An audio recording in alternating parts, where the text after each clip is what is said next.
Hello. Hopefully that reposted on.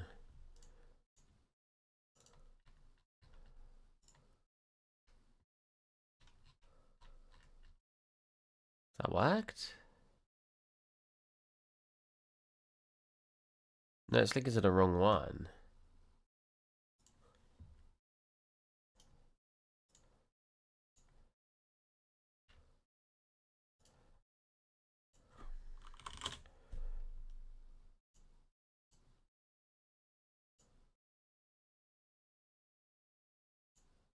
It's not posting on my thingy. On my thingy.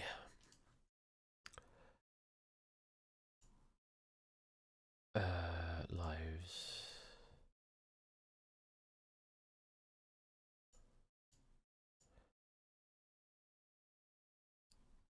It's there. Is it going to post?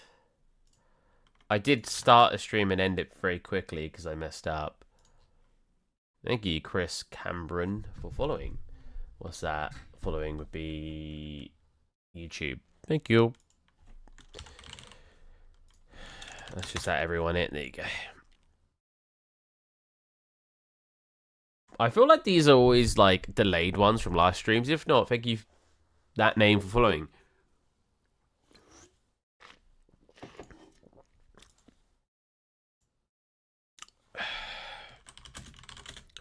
Thank you, Marcelo, for following. Marcelo? Marcello? Can I reduce the audio of that? Alerts. No, I don't see one. Oh well.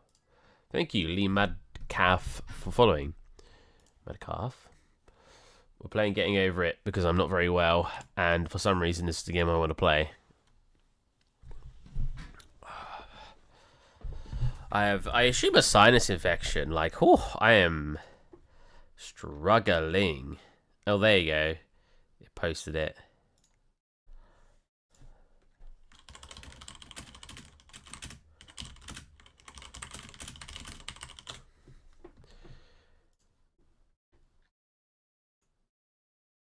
Oh, you seem like you lost weight since last time I saw you. Oh, do I? Thank you. I'm not very well at the moment. Hopefully it's not because of that. I feel terrible. I've never had a cold feel as bad as I do now. Usually my colds are very, I just get a stuffy nose because it could be a sinus infection. But like, I am so lightheaded and drowsy.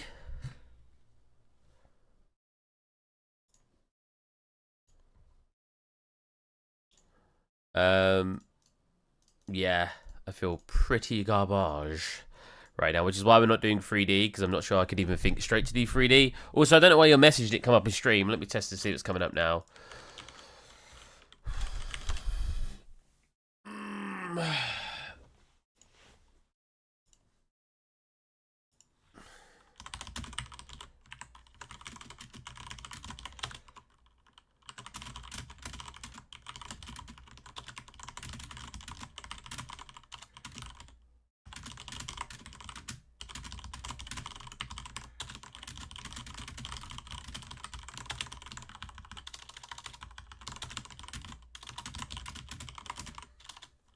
Sorry, I was just typing this hard. Last episode is a great game. You should have... Oh, people keep telling me about this. My nose is really itchy. Whoa. It looks like I'm picking my nose. I'm not. I'm like itching just outside the tip. Just the tip. Yeah. Oh, it's the one that's like Diablo, right? How much is it? How much is it on another site? I'm not working at the moment, so I feel pretty uncomfortable spending like money on things that I don't need. Admittedly, I bought a gaming PC, but to be fair, my PC pays for itself because of how I earn money, so I don't ever mind about that one. $18? It's like, what? How cheap is it where you are? For me, it's... £29.50, which is equivalent to... I'll show you. Which is equivalent to... $37. Sheesh.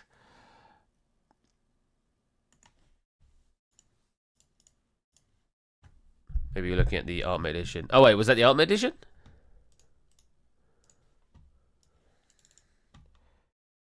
Looks like the normal. The ultimate's £42. Or £55 for the ultimate, sorry. That's just the deluxe. This is the right game, right? Well, look at me fading out of existence ever so often when I move around. That's terrible. I live in a... Yeah, UK has terrible prices for everything. Like, I was looking at Elden Ring recently, that DLC. I could go over why I think the UK overcharges for things all day. I'm not going to get too, not political about it, because I don't think the term political is the right term, but I feel like for how much we're paid on average, we seem to pay a lot for things. Like, because when you sell something in another country, you're supposed to make it equal to the sort of what they earn in that country and how much the currency is valued at. But I just feel like it's really inflated in the UK. Like... Oh, you guys can't see my screen at the moment. Sorry, I thought you could see what I was showing. You can see Bennett Foddy getting over it. Yeah, that's the price of it. But it's like even Elden Ring, right? The Elden Ring DLC is £35, which is equivalent to $44. It's $40 in the US, so we're paying technically 10% more than what the US are paying. But why? We don't have a good average wage here. Like, average... Well, compared to some places in the world, we will do, but average wage UK, right? Apparently, our average wage... So, you get lots of statistics everywhere. Apparently, it's 33,000. I don't really believe that, but we'll take it at face value. Actually, it says 31,000. Wait. Oh, everyone's saying different values. We'll take 31,000. Right, 31,000. Iraq average wage. And you guys are... See, this one you guys are going to be a lot lower, and I'm going to eat my own words.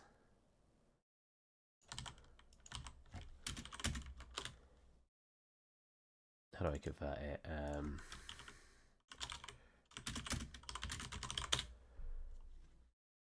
It is based... It's supposed to be based on income. But my problem is it's supposed to be based on income versus cost of living. So when we do have a higher income than a lot of places, kind of. I don't even think we do that much, but like Iraq currency.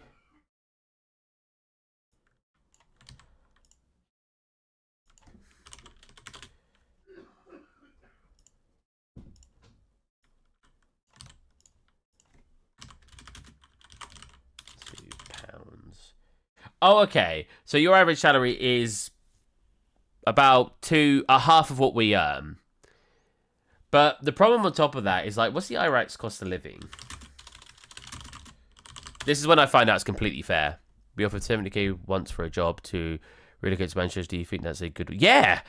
I literally was not offered a job, but I had an interview for a job earlier, like, the other day. I won't say for what company. 25k a year to be the only artist in the company. Okay, that's a little bit of like 25 to 30k. They didn't actually say a number, but it was between 25 and 30k. Most companies will try to get you on the low end, right? 25k to be the only artist in the company, to have to do all of the work. No concept art team, no technical art team, or I would be the only artist. 25 to 30k. I can't seem to find a job that pays more than 30k in the games industry. I was a lead artist at my last company. 30k. As a lead artist. When I look at jobs online... You guys can't see my screen, so I'm just going to read stuff out to you. I've gone onto LinkedIn, and I'm going to write... 3D environment artist. See, most of them don't say a salary, which is really annoying. So let's try to find one with a salary. How comes that? I don't know. I don't know how people... the amount of people... So most people I know aren't on a good salary. But then I will hear people that will say, yeah, you know, I'm on a low wage of 50k a year. 50k? Where are you finding these jobs? I can't find anything like that. I don't know how people find it. Let's see if I can find a job. Again, I'm looking for jobs quickly to see which we can find for a salary. But the problem is, lots of them don't include a salary. Here you go. Oh, this one's really awkward. 3D artist, 30k to 50k. That is a huge range. But from my experience, whenever I have an interview for these jobs, they always default at the low wage. And if everyone's competing for the role, my screen's a bit dirty, I'm just cleaning it. If everyone's competing for the role, and someone says, I want 45k, and someone says, I want 35k, and they're both the same skill level, they're just going to take the guy who's saying 35k. Because why wouldn't they? Can I blame the company for that? Not really. Living in the UK is hard. Living in the UK does feel hard, and I want to believe it's mostly my experience and other people don't have as hard time as I do, because I don't want people to have as hard time I do. Why would I? But yeah, if you work for an indie company, it's... The heart's always in the way. I can't read the message. It's for reasonable... So you say that, but AAA companies seem to pay the same whenever I look it up. Yeah, this one's 30... Have I applied for this one? You applied for this job, yeah. It was stylized artist, of course I applied for it. 30k to 50k. So that was actually not that bad if they pay you on the higher end. Yeah. The problem is, a lot of the jobs... Here you go. 3D designer, 30k. Technical artist, 30k.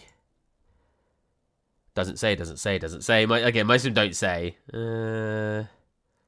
Oh, here you go. Technical artist, 70k. How can one job only pay you 30k and another job pay you 70k? Are you really doing 2.5 times the amount of work? It's crazy. And some people will say to me, oh, but if you live in London, you'll be paid more. I have seen 3D art jobs in London that pay minimum wage. You cannot convince me London by default pays you more, because I've seen them not pay you more. If you work for any company, it's... Oh, sorry, I read that.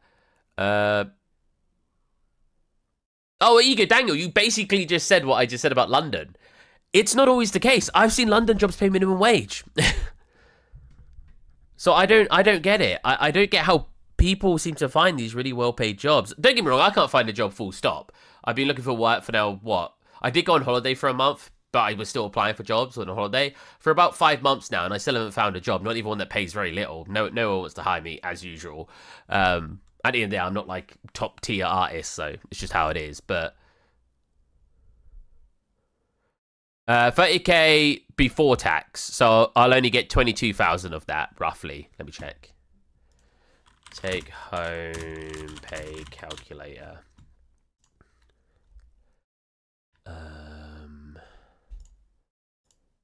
This is an easy calculator. There you go. 30,000. Technically 3% pension. No, 5% pension. Calculator. I will take home 23,000 of that. So 7,000 goes towards taxes, pension, and national insurance. If I don't pay pension, I'll be taking home about 24,000. Yeah, so 6,000 gets paid. 20% of that entire wage basically gets paid towards tax and insurance.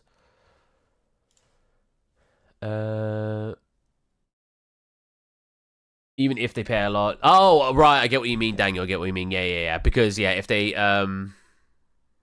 do happen to pay a lot, it's in a city that costs you a lot of money, so you don't really get much of a benefit from it anyway. But I guess it's like America, right? They will do that thing where it's like, oh, really, really well-paid job in New York, and New York costs a ton of money to live in. I think it's more expensive than London, but I can't remember. You get a good portfolio. You get one, as in, I don't have one yet, or are you saying I've got a good portfolio? Because I like to believe I've got a good portfolio, but apparently it's not enough. Oh, 3k in London? So expensive. That's 36k a year. I would never live in London, because, like, why do I... What I find funny, right, is they'll be like, we'll give you 60k a year and you live in London. Okay, but can you give me 50k a year and I work remotely? Because not only do you save money, I save money.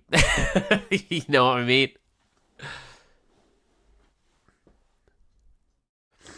I've been applying for jobs. I've actually got someone referring to for me to work at Ubisoft at the moment, which is really nice of them. They didn't have to do that, but they are putting effort in to try to get me a job at Ubisoft, which is awesome. I know a lot of people have gripe with Ubisoft. Is it Ubisoft? Ubisoft's one of them, right? They don't do anything like innovative and stuff, but I don't mind, because I have enjoyed Ubisoft games, but two, I don't really care where I work as long as I get to do 3D art. I'm sort of that kind of artist. I didn't leave my recent company. I was made redundant, unfortunately. The company closed down with no fault of my own. It was a little bit messy, but I can't go over any of it. But yeah, I was made redundant. I assume I'm allowed to say I was made redundant. It'd be pretty weird if I can't. I'll answer your questions while we play games. I'm not very well at the moment. I'm going to assume a sinus infection. Probably too much information, but my boogers are very yellowy orange at the moment. And the other day I got like a random nosebleed and got lightheaded. And last night I was like I felt drunk. I was really like out of it. Yeah, it was a bit weird. Continue? No, what's that new?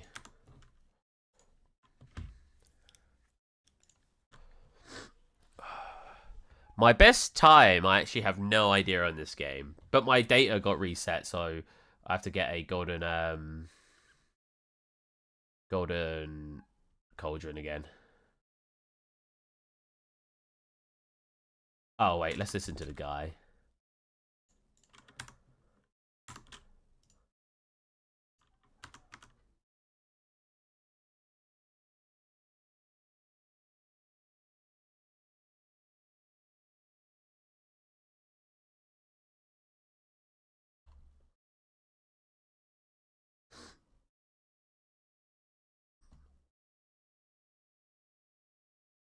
There's a lot of tech layoffs recently. Yeah, there's been a lot of layoffs in general. Like every time I talk to someone, they're scared about being laid off by their company. Someone was talking to me about it literally earlier, and they said, yeah, it's because a lot of people hired a bunch of people during COVID because everyone was at home playing games. So everyone wanted to do like a big rush to develop stuff because they were getting more sales. And now that it's like past that period and everyone's back at work, they're seeing that people are like. But it's not. Well, there's still a lot of game sales, but like, yeah, there's not as many people at home. So they don't need to rush development as much now. So they're firing a lot of people. I don't know how true.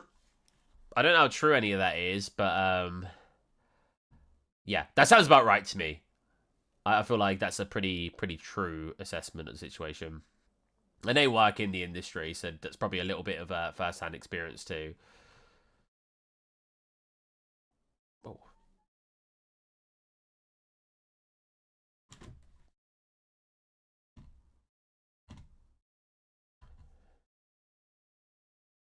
oh,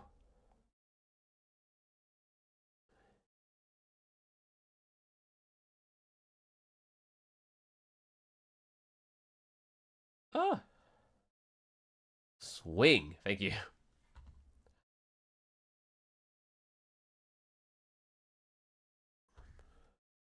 Got wires in the way.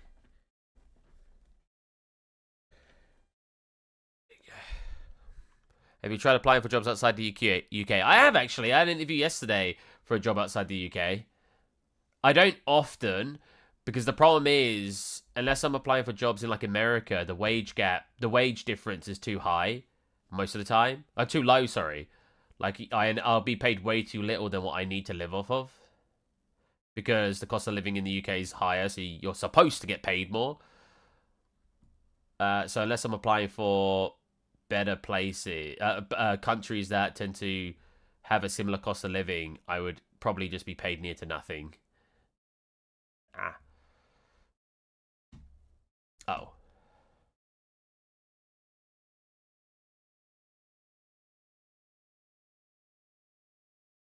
there you go.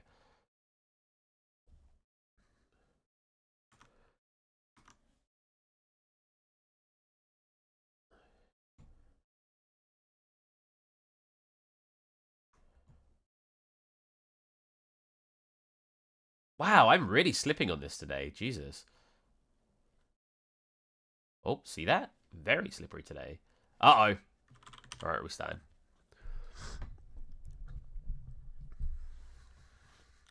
Now we're going to hear him talk the same thing, so let's turn him down a little bit.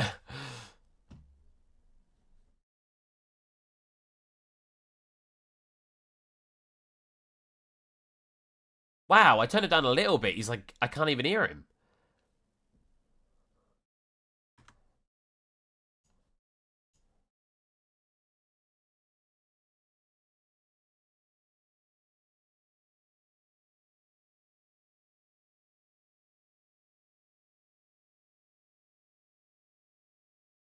When's the last time you guys gambled? He's just talking about putting all your winnings on black.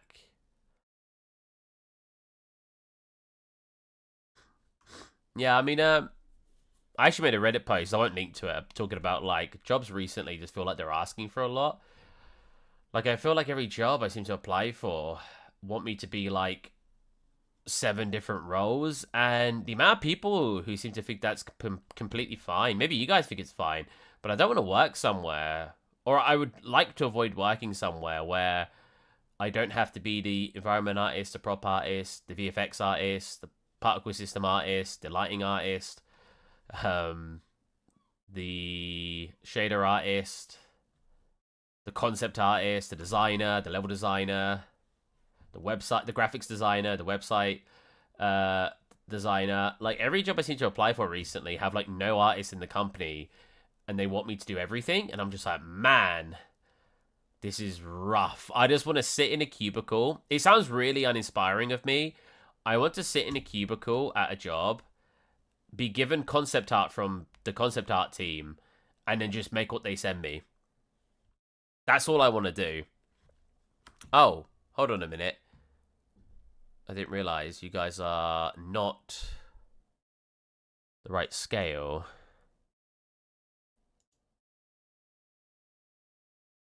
Fit screen. There you go. That's all I want to do.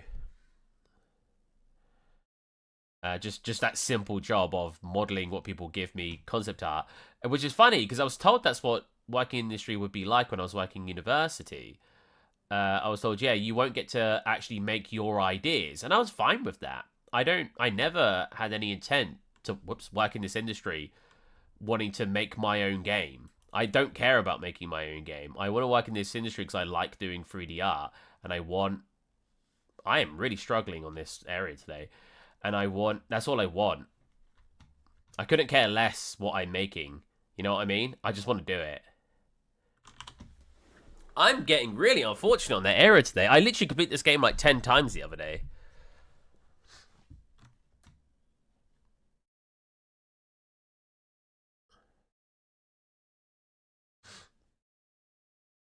Yeah, is the FPS of this feeling really weird for you guys? What's my,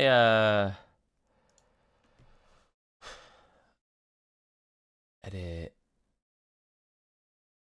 How do I check my output? That's advanced audio properties. Where is it? Streaming settings? Controls, settings. Output. Streaming.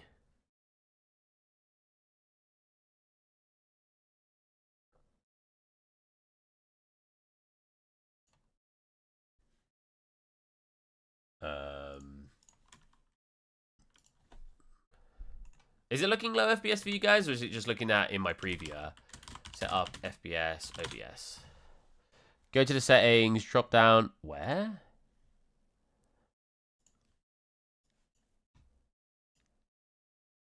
Being a leader above. Being a lead or anything above.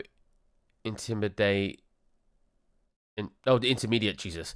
Meetings, leading, planning, Jira, etc. reviews. See, I didn't even mind being a lead at my last company, but it's just when they want me to do so many different jobs. Like, oh, we want you to be a video editor, right? We want you to be the graphics designer for our website. We want you to be the graphics. We want you to make the adverts for the game. We want you to do 2D art, 2D animation. We want you to do rigging and animation. Admittedly, I only had to animate very few things at my last company. From time to time, it wasn't very often at all.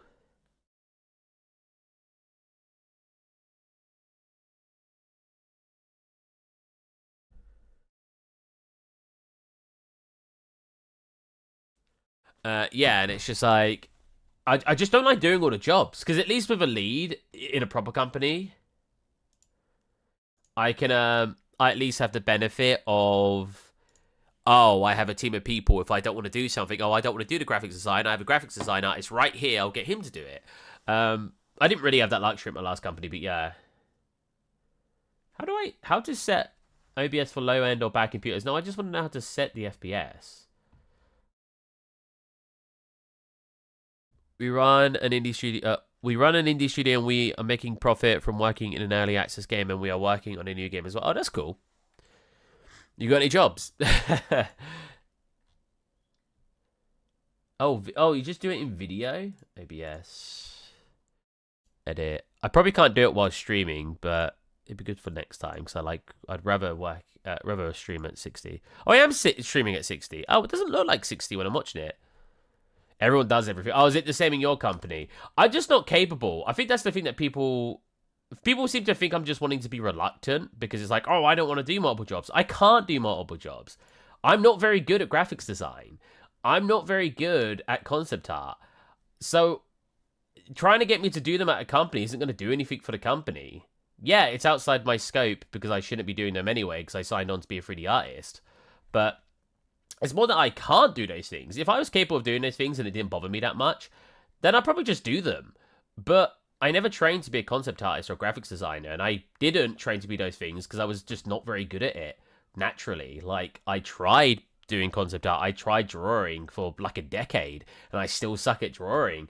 So in my mind, when I was wanting to be something to do with art, I picked to be a 3D artist because I don't need to know a lot of fundamental stuff about art to be a 3D artist. You can get away with just being good logically and technically. Like, when I'm making something, I could say, okay, this is how it would look like in real life. I want steam to be here to give the emphasis of it being hot. I want this and this and this. And sure, I can determine those things. I can determine those things when drawing. But the problem with drawing is I have to draw those things over the top, and my brain just can't compute. Not only can my brain not compute, I just can't do it. Even if I plan these things before. The way that 3D art works just works in my brain way better, and I was just always way better at understanding 3D art than I was with drawing. Concept art is basically research, and we learn research school, but in general, since you can do 3D art, smaller tasks like virtual video editing should be a breeze for you. But I just can't draw. Could be sketching is ZBrush. I can't sketch. My abilities, like, I can't make up things in my head. That was really good. I wonder if I can find it. There was a really good image. Having a worse imagination. I've talked about this a few times on my streams. There's different types of imagination and different levels. And there's this thing where you can't imagine things. I can't really do that either, because I can't imagine things. That's why I like 3D art, because I could just sort of make it and go, okay, yeah, that looks right. And there's undoing, which I know digital art has as well, but I could just sort of mash things together. And I know that's kind of what combining images is, but I wouldn't even know what images to get in the first place. But it's 3D art, I don't even need that starting point. I just do it. I've made a ton of things. When I went to my last company, we had no concept artist. I made so much without concept. 95% of what I made was without concept, and it was pretty good. Because I would just think, okay, we need this thing, and I just sort of mess with shapes in Blender till I got a shape I wanted, and I just texture it. And it works really, really well. But when someone demands I make concept art, and I'm like, oh, I can't really draw. And then they call me a bad artist. Like, you're a bad 3D artist because you can't draw. But I'm a 3D artist. You just called me what I am, and you're moaning at me that I can't do something in 2D. That just doesn't make sense to me.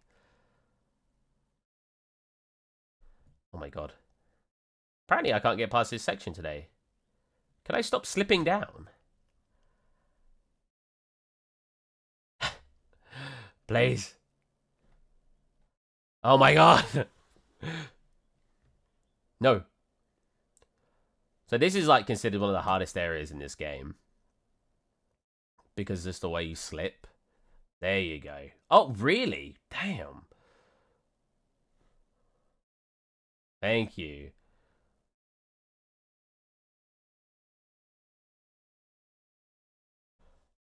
There we go.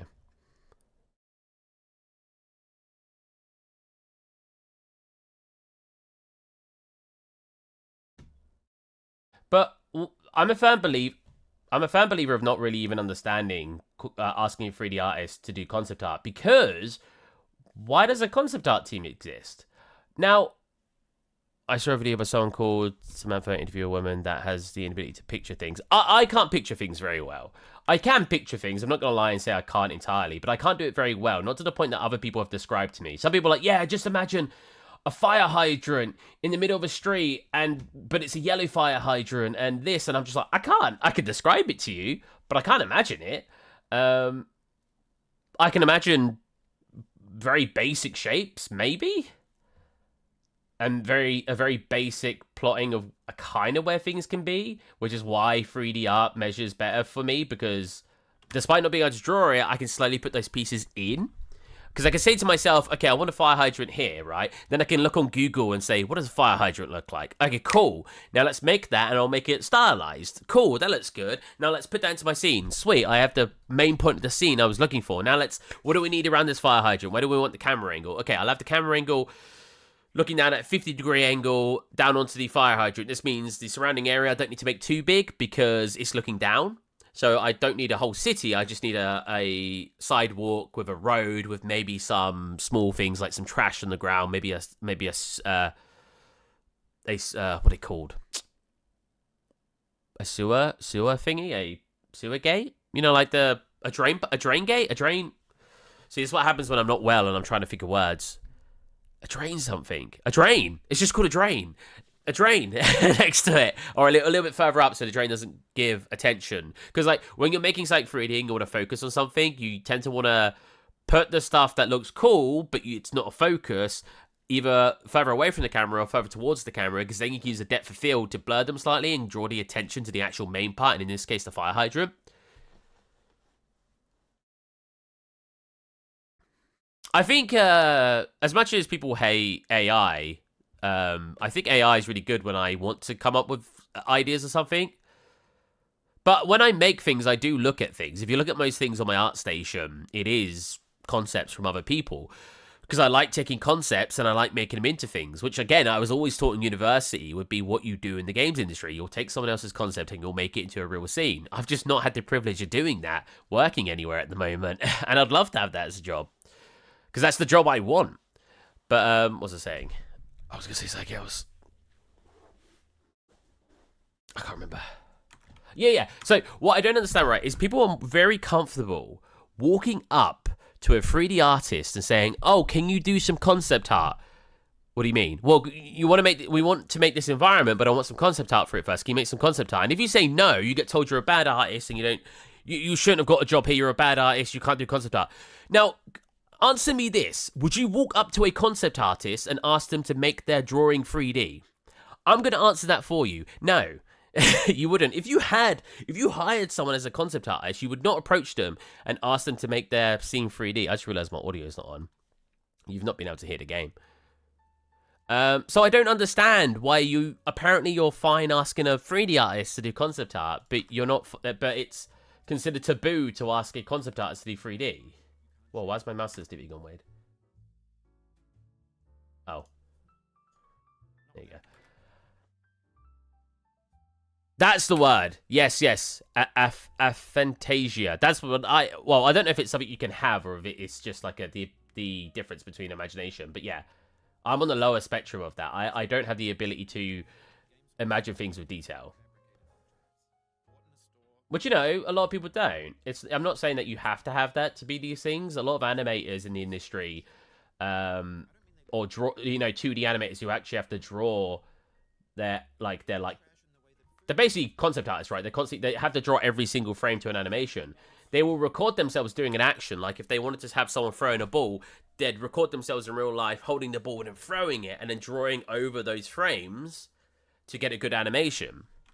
So you can get past those roadblocks by not being able to imagine something inherently.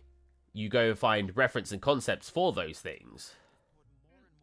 But my problem is some people just get really mad if you're not able to do it without concepts. What? You need to get pictures of yourself, or you need to get a video of yourself doing this? Oh, that's terrible. You should be able to just imagine it. Well, no. And what difference does it make? If I'm able to make it by just watching a video of myself, why is that a bad thing?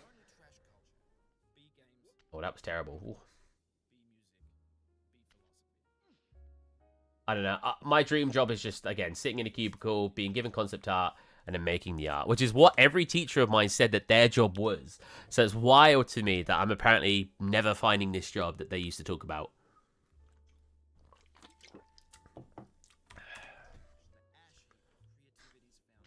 Oh, whoa! I really flung myself off there. Jesus.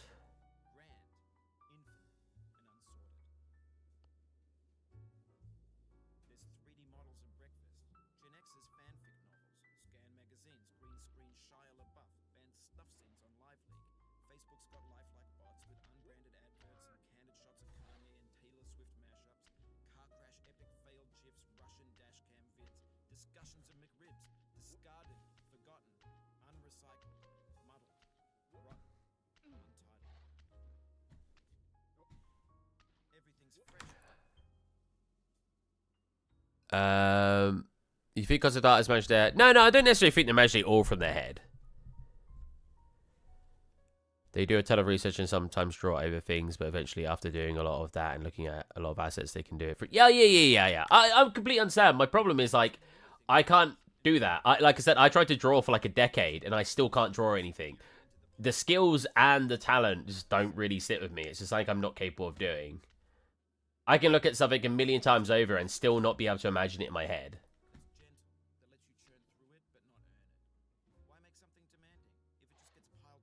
But I am aware of my inability to do certain things. So when I tell a company, yeah, I can't do this, and then they expect me to be able to do it, I'm just like, no, I told you I can't do this thing.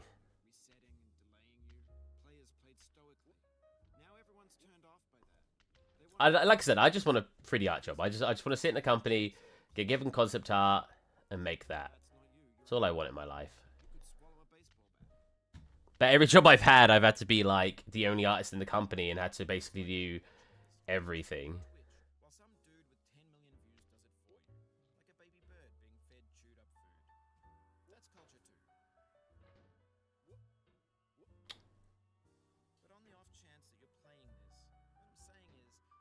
Oh.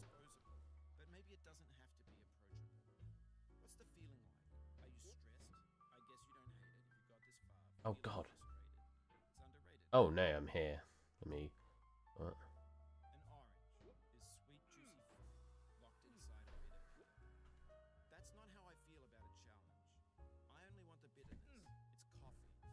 I think this took, what, 7 minutes? Not too bad.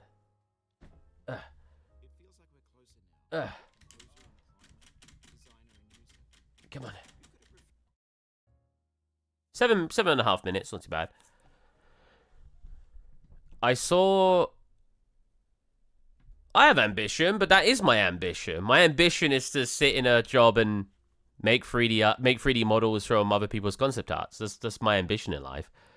Some people's ambition is to be a lorry driver. Some people's ambition is to work in retail and make customers happy with the service they provide them. My ambition is to do that. That's what I enjoy doing. That's my ambition in life.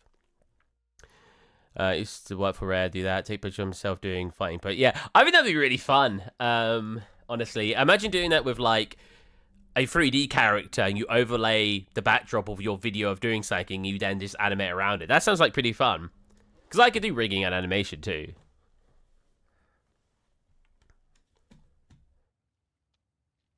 I'm not very good at doing very good control rigs. Well, I probably am. I just probably don't put in enough time to make him like really in depth. Because whenever I make an environment, I'm not like focusing too hard on like the little characters I'm putting in. Like the little cat I put in one of my last environments. Like I didn't do like a control rig or anything. I just gave it a skeleton and then quickly like animated it doing very small, easy stuff.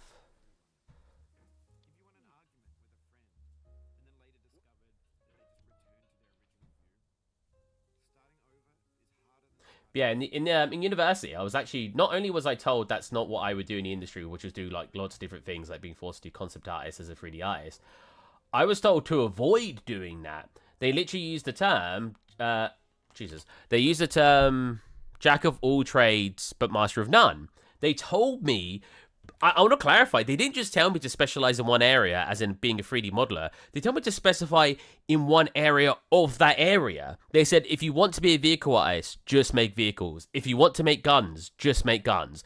Don't do anything else. And now I'm trying to tell you guys that every job I'm looking at is telling me to do everything.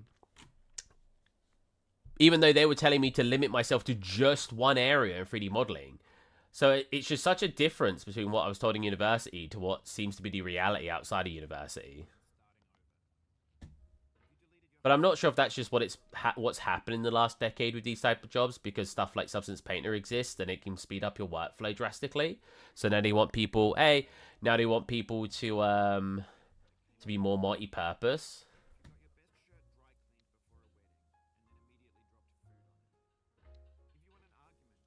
Oh, I should probably change the title of my Twitch.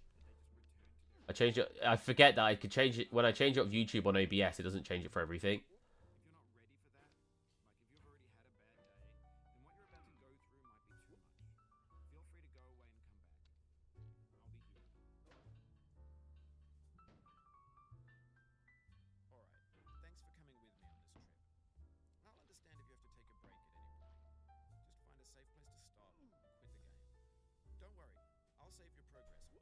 Oh, whoa! Looks like we're going the normal way. No, we're not.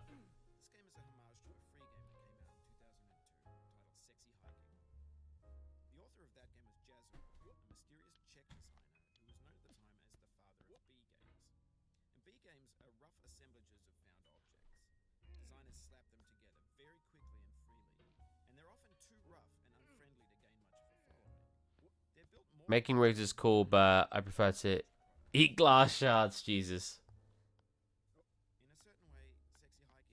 Yeah, I mean, my comparison to why is it that 3D artists tend to have to do so many different odd jobs will always be, would you ask a concept artist to make their entire scene now 3D and functional in the 8 games engine?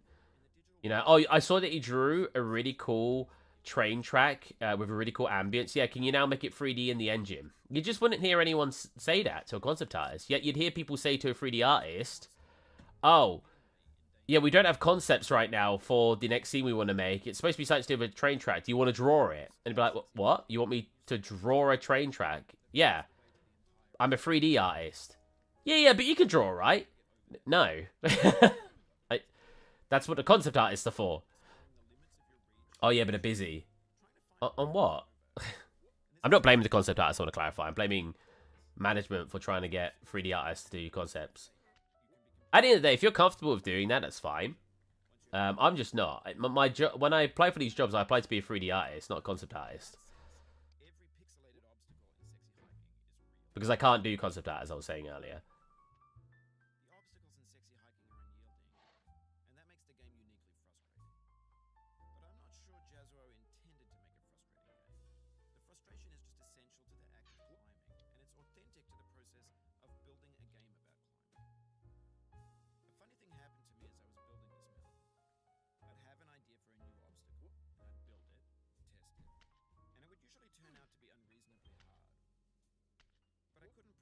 No. Ooh. Try that again.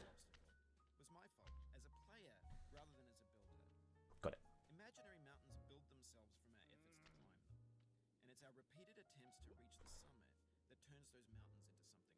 Oh, whoa, I went over it.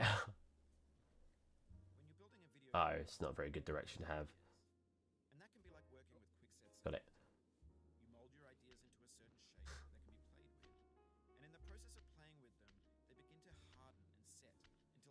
I'm not very well at the moment, for anyone wondering why I'm playing video games who've just joined.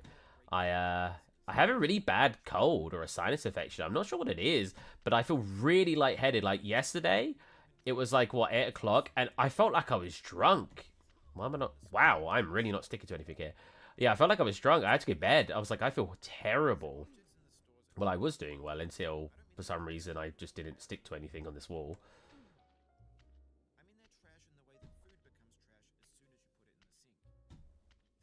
Oh my god. Hook. Hook. Hook. Thank you.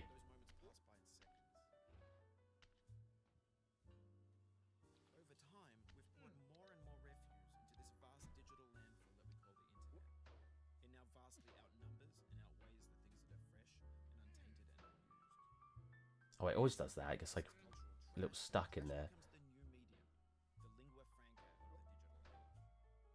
Look, yeah, look, it gets stuck. There you go.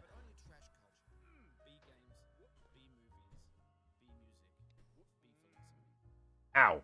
Damn, I hit that really hard. Go. Go.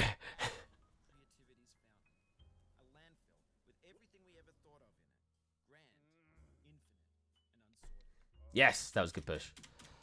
What, 5 minutes? 5.5 minutes, not too bad. How many of you guys can do concept art and 3D art? Because I always find that really impressive. Like, I'm not ragging on it at all. I think it's really impressive if you're capable of doing that. And I really wish I could. And I've tried. I'm just stuck in it. Whee!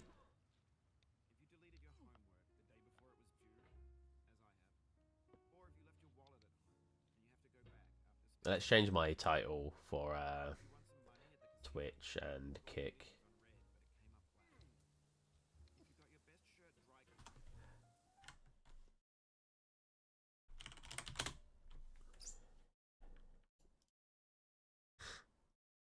Oh, someone's messaged me.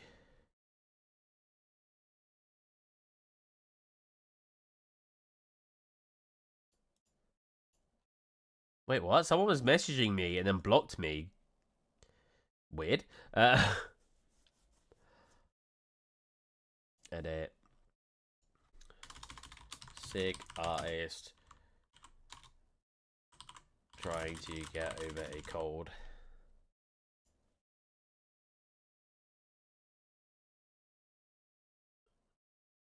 Yeah. But at that point, you may as well just use the image, right? Especially if you're using it to make a 3D from. Unless you're then going to change what you're creating after tracing it.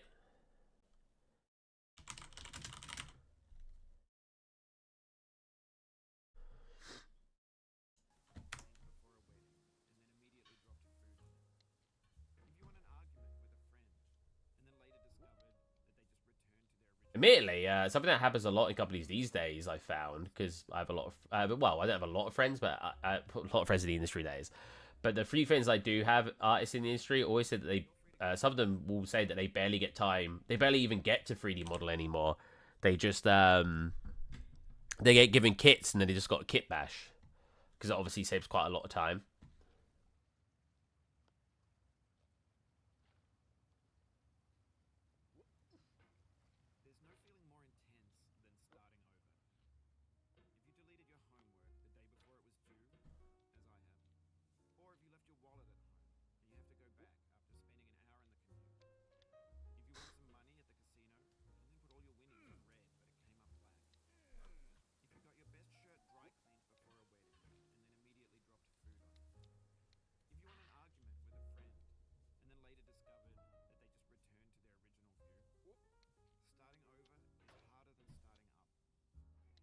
It is funny though. I do seem to only get interviews for companies that have minimal art teams, so I basically will have to fill a lot of jobs there. And maybe it's just because I'm not good enough at what I do, which is fair enough. At the end of the day, if there's people a lot better than me, why would they hire me? I completely understand that. So okay. So they're gonna want more out of me because, or more jobs out of me because the one job I try to be good at, they can find other artists that are better at that job. But that's just how, you know, getting work happens. That's just what getting a job is like. Because if you like started up your own company, you're gonna hire the person who's better at the job in general. And right now, with all the layoffs, I can only assume there's a lot of people applying for the same roles I'm applying for.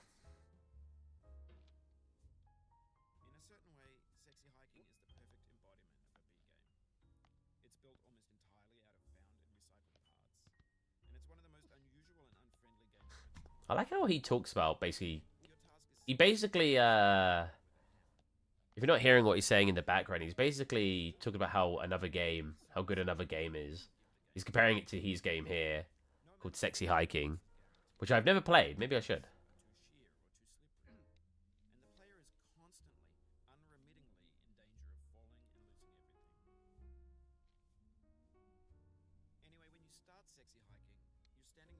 I don't have a single friend who's played and completed this game. That I know of. Maybe I've just not asked the right people, but everyone always tells me they just don't have the patience or they'd get too mad playing it. Which is fair enough. Obviously, these type of games are considered like rage games. Because when you fall, you'll lose a lot of progress. I don't actually think this game's that harsh for that. You don't lose too much progress. It feels that way when you're first playing, because sometimes it could take you an hour to get over some sections, and then when you fall, you've lost an hour worth of work. But I think overall, it's pretty generous with the progress you actually lose.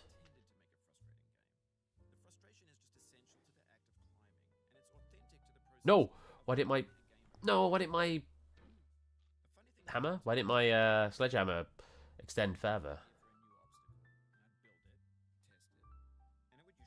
This part's so slippery. There you go. Whoa! Tried to wear the hat.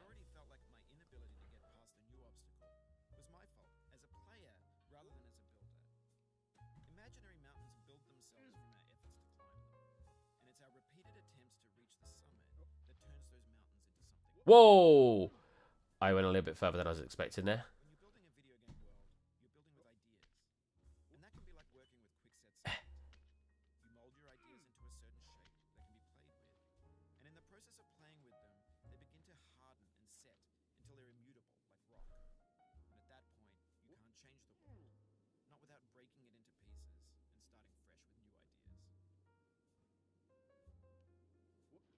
Do you guys have the ambition to make your own game?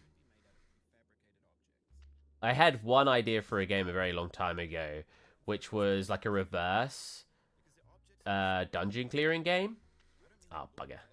Which basically... So you know like how in a dungeon clearing game you run through the start, usually the start of the dungeon have weaker mobs.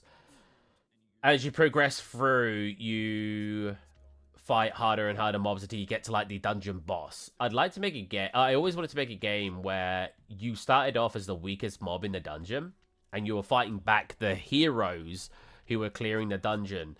And you dying, you know, respawning was like a normal thing. Which, the more I watch like anime and the more I play certain games, or more about anime to be fair, the more I've realized this is a very common thing for monsters. They like know that they can respawn and stuff. But yeah, I've always and then basically you level up slowly to get to the point where you become the dungeon boss, and you got to defeat the heroes. Because in reality, the heroes are coming into your home, stealing all your loot, and you're not even doing anything wrong. And I kind of wanted it to be like a reverse like hero thing. Like you guys aren't actually monsters. It's just your home. That would be like the story anyway. And the gameplay would be... I don't know what type of game it would be, because you could kind of make that into anything. Like, the actual gameplay itself could be anything, but the premise of having to level up would be a big thing. Can I get up here a little bit? Thank you. What, 4 minutes? 5, 6? Oh my god, that took me really long.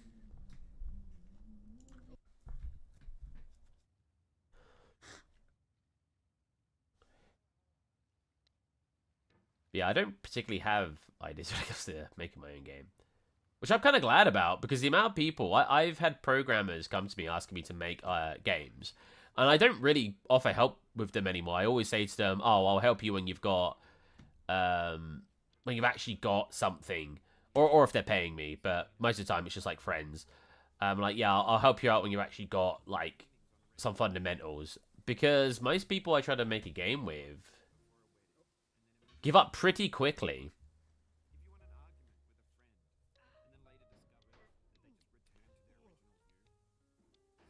Oh. Yeah, like, I'll get to the point of doing some art for them, and they'll maybe make 5% of the game and then give up. And I'm like, oh, so it's just like I've wasted time making art for them. So I don't tend to, I tend to wait for people to get a little bit further along with their ideas before I offer help. Ah, oh, bum. I could have actually stayed up there if I just went to the left. There you go.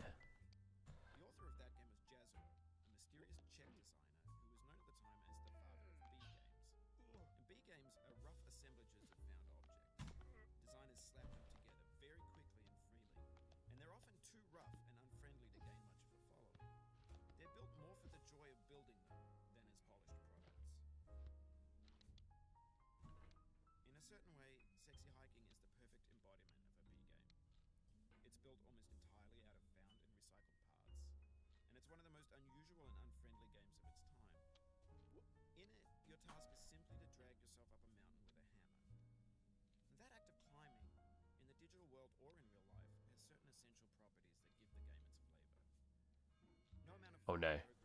I want to fling myself. That wasn't really a fling. Ooh! Ah, I nearly reached the roof.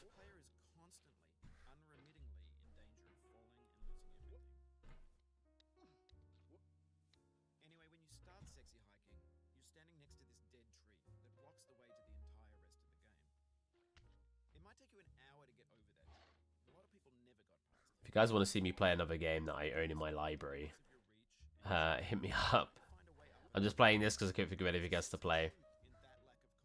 And I think it's a very easy game to just jump on and get a couple hours out of.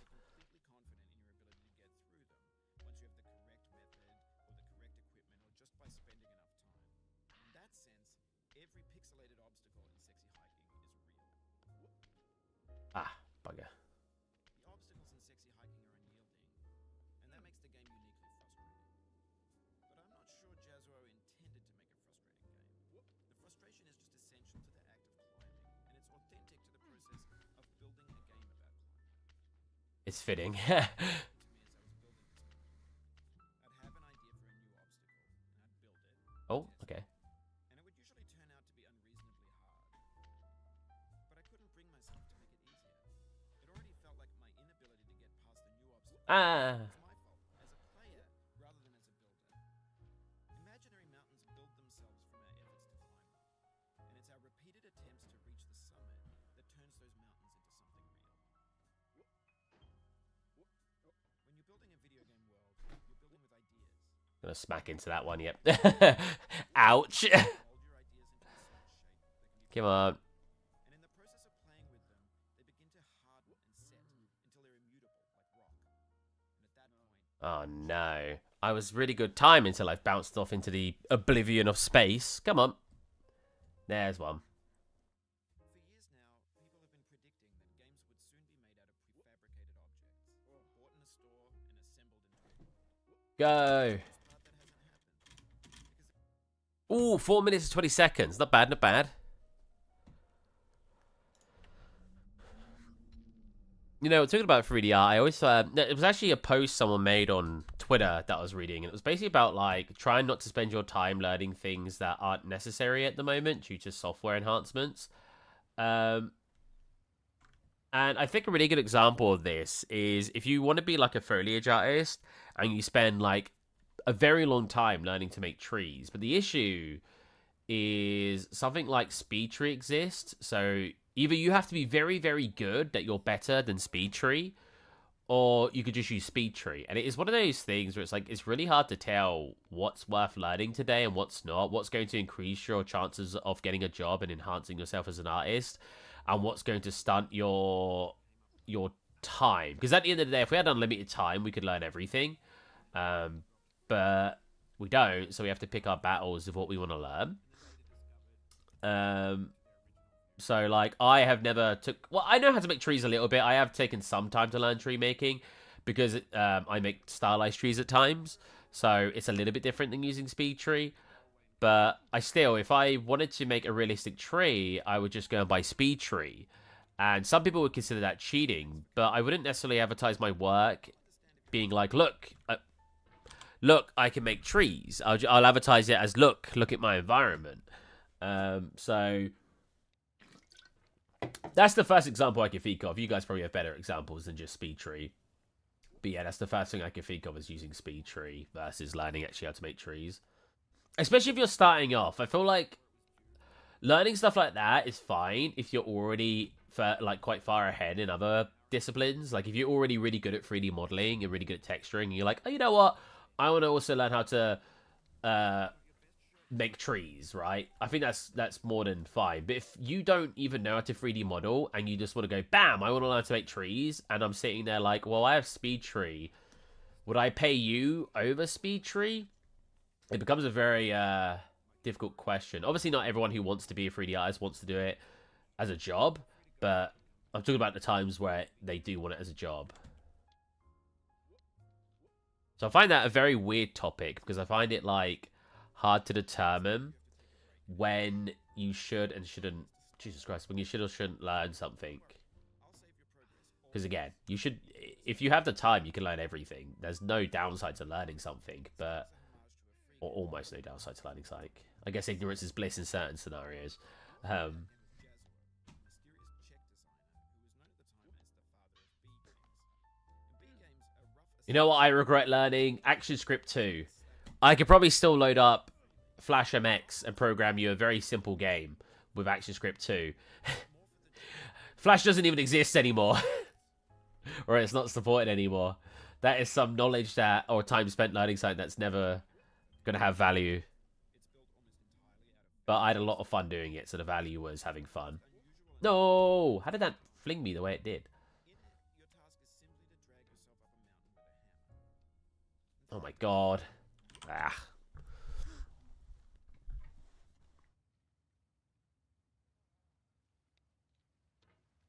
Let's start turning his volume down. Can I mute him?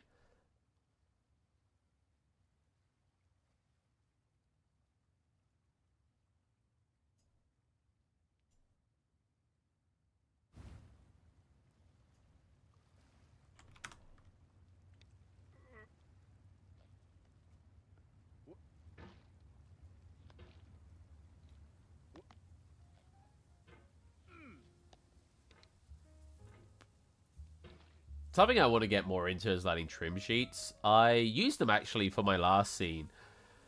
Kind of. They were like very thrown together ones because I was just making a quick scene. Not my last scene actually, that was the noodles, but the scene before. Because trim sheets seem to be the way to go these days. And I think some people are so amazing with them. They'll be like, yep, I made this entire thing with a trim sheet. I look at it and like, how? I don't even see the trim. Like, this looks amazing. Man, some people are so good with trim sheets. They must have spent a long time learning how to implement them. Because my problem isn't... Because whenever I talk to someone about trim sheets, they always talk about, like, learning how to make them. I know how to make a trim sheet. My issue is I'm not very good at implementing them into a, into a model. Like, in my head, whenever I see someone talk about trim sheets, especially like these tutorials of them, they always just show it on like a flat object or like a well or something. You know what I mean? You've probably seen the videos before, and it's like something just cylindrical or something like a circle shape or something that's like flat. But some people will make any asset and then use this trim sheet to texture the whole thing, and I'm just like, man, that is amazing. I'm so impressed.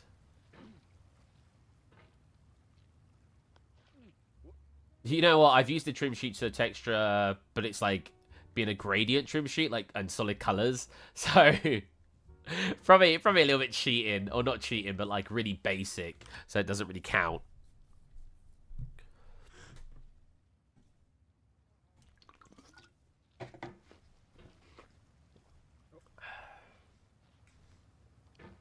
There's an achievement on this game to complete it 50 times. Which I've done. I'm on like, what? I think you just saw it earlier. 100 is like...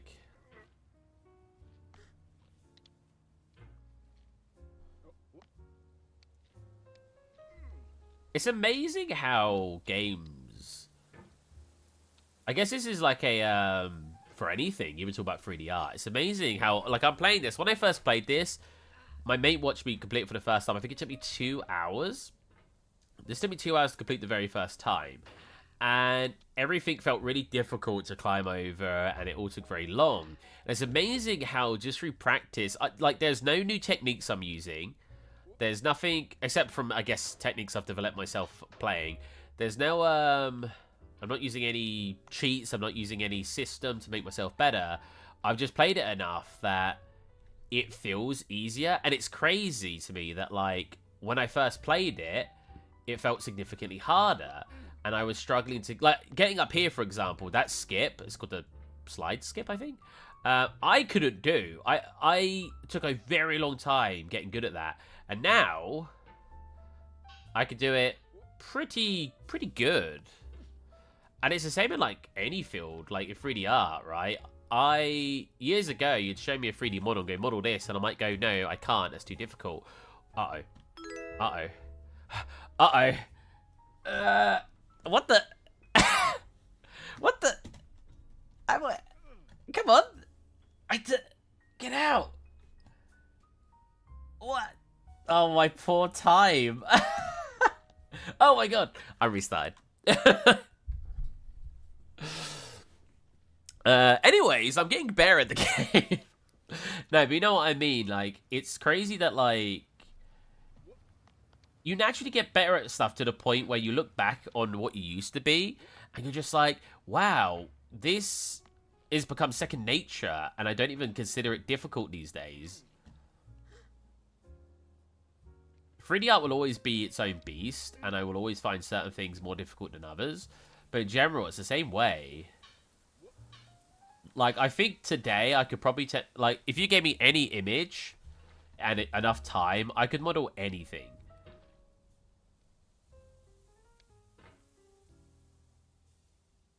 Because I don't often make things that takes like 100% of my modeling abilities, because I usually make environments. And it sounds like an excuse, but Jesus Christ. Oh. And when you're modeling an environment, you can only spend a day tops on making an asset.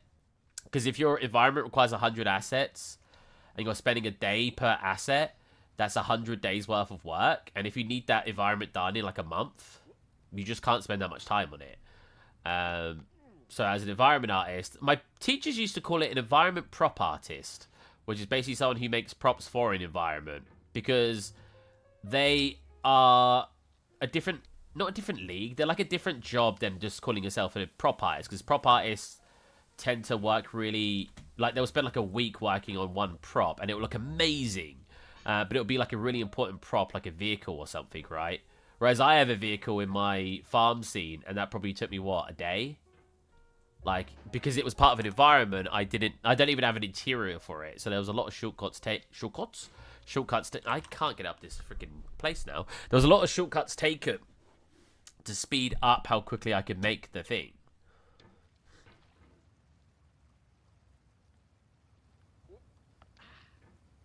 I would like to generate an AI image of a scene and then make that 3D. I think that'd be really cool.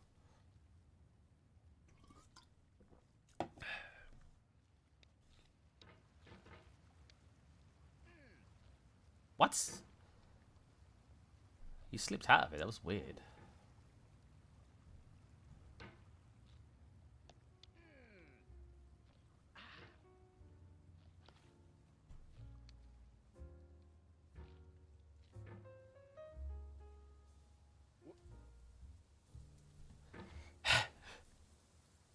There you go. You know what? That's really good. Struggling with that, even though I haven't struggled with it before, literally watching me, is interesting, because we're talking about like 3D art. How many times do you guys do something 100 times, but for some reason 101 time, you're like, why am I finding this so difficult today? You ever get that? Sometimes I forget shortcuts while using the shortcut. Like, I could be making something and be pressing a button 12 times to do the same thing. I'm not going to say like extrude or bevel, because I'm not really going to forget something like that. But like, a button I'd be pressing like a shortcut, and then I go to press it the 20th time. I'm like, wait, what button is it? And I completely forget in the moment, because it's like so second nature that as soon as I start thinking about it, I'm like, wait, I wasn't thinking about it before. Now because I'm thinking about it, I've forgotten what it is. I find that so funny. When I was working as a lead artist, I used to say quite regularly to my boss that we have to give people more time for things, because it's easy to look at a model and say to yourself, oh yeah, that's going to take me 3 hours. But the problem is, when you tend to evaluate how long something's going to take, you don't take into consideration all the small bits that aren't going to work. Even the noodle scene I made, I had to think of a workaround for doing the depth of field, because the way I set up the scene, I couldn't use normal depth of field from the cinematic camera. I had to do it through the material, through a post-processing material. So that took a little bit of extra time. Probably like an extra couple hours, to be honest. It took me longer to probably do that than it probably did to make the actual models. I don't know if it was a time of texturing them too. I mean, I did it all very quickly. Oh, bugger. Yeah. Yeah. I can't remember what I was even talking about. Wait, someone else is messaging me now. So yeah, someone messaged me, then blocked me. Howdy, partner. Howdy. What games do you like? And I didn't reply. That was on Monday. What day is it? Wednesday? So 2 days ago. This user has turned on block whispers from strangers in their privacy setting and must start conversation with you first. But he did start the conversation with me first.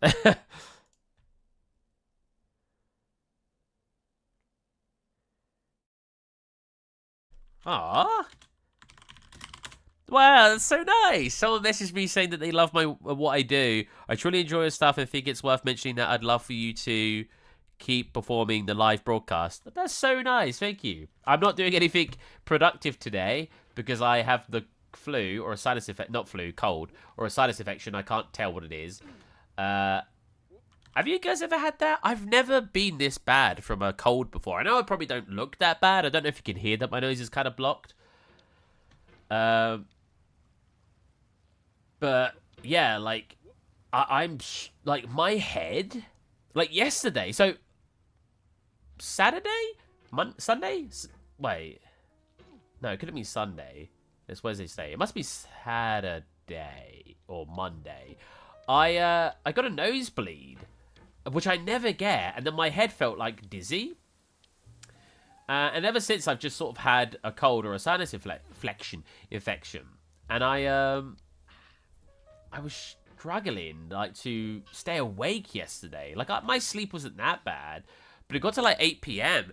and I stood up from my chair. You know, like when you get head rush, you stand up too quickly and you get like, whoa. I was like that, but constantly. I was like, man, I laid in bed and even laid down. I was like, oh, like I was out of it. Like really out of it. People are messaging me. Oh my god.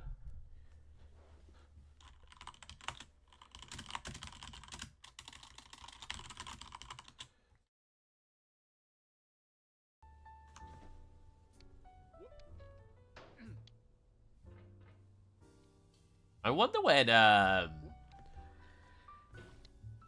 Bennett 40, is that it? I wonder when he made this game, he knew people would be getting it completed in like a minute. I'm not getting it completed in a minute. I'm not that good. But I wonder if he knew people would speedrun it as much as they did. Or if he was like, oh, people are going to speedrun it. Probably still take them 20 minutes.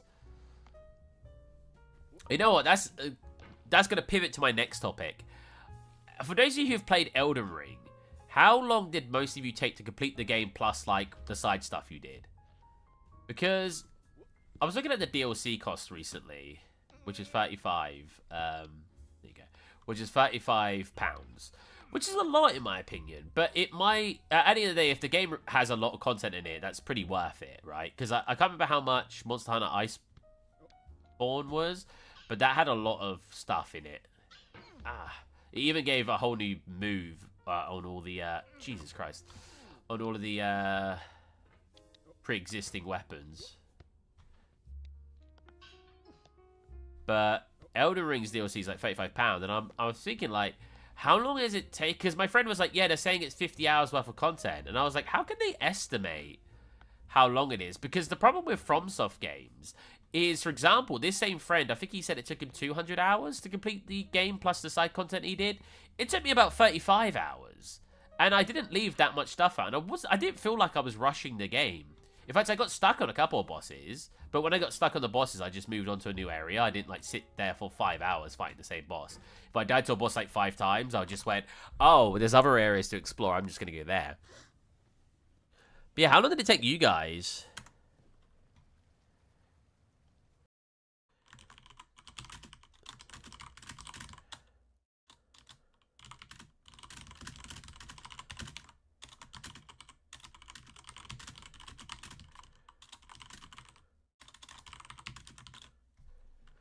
Oh my god, everyone's messaging me.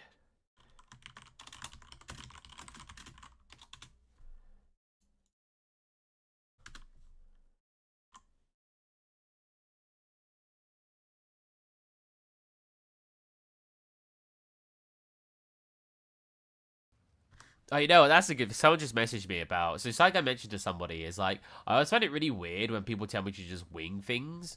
If I get a job in something I can't do. Like, oh, Steve, if they ask you to do concept art, just wing it. I'm like, wing it? But I can't do it. They're going to notice very quickly when they say, oh, can you draw this for us in a week? And then I go to draw it and it's just stick men on a page. They're going to be like, But you said in the interview you could do concept art. You know, I don't want to lie in my interviews, which maybe is the reason I haven't got a job yet. Because I'm very honest. Mostly honest. I'm not going to be like, because in true words to myself, I don't think I'm a very good artist. Because I lack a lot of abilities most artists do, like imagination. But I'm much more technical. If you ask me, Steve, we need to make a shader. Steve, we need to make a particle effect. I will come up with a way to make those things because I'm very practical with what I do and I'm very technical with what I do. So I'm able to make... If you ask and you say, oh, we need to do this thing in this level, but we can't use this other technique, I will find a way to make it work. That's the kind of person I am. And I feel like that's the value I bring to a company. Is that I'm very tenacious when it comes to the end result. I will always try to get it working, even if I have limitations. Ah!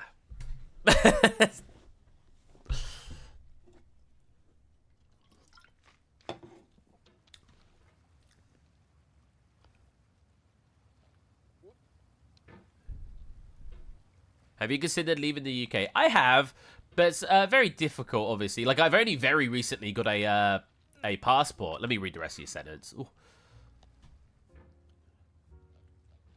Wait, let me get up this hill to the point just after. Oh, bugger. Oh, there you go. I can't believe I gripped onto that so hard. Let's get up to here. There you go. Oh, I didn't mean to restart. I meant to click escape. Well, having seen living in the UK, it seems the game dev market is more plentiful in other countries, Canada. I feel like you're right, and I know people from the UK would disagree, but I feel like you just have to be really good if you work in the UK, because I feel like there are a lot of jobs here, but there are a lot of people looking for work, so you're competing, because that's something I've had to describe to, like, family members before. It's like, because someone was talking about where they worked. I won't say the actual example because I want to keep it as... let me think of... Let's say they made toys. They made handmade, wood-crafted toys, right? And they were like, yeah, but I have to compete with other crafting places in the local area. My problem is I don't just have to... Because everything's remote now as well, right? You're good enough to work in game dev, that's for sure. The fact that you can't get a job over there is not really okay. I like to think it's like I'm a little unlucky. It's like a 2.5 version of Only Up. Only Up, is that the game that was based off of this? Yeah, Only Up was based off of this. I think. Wait, this is the game I'm thinking of, right?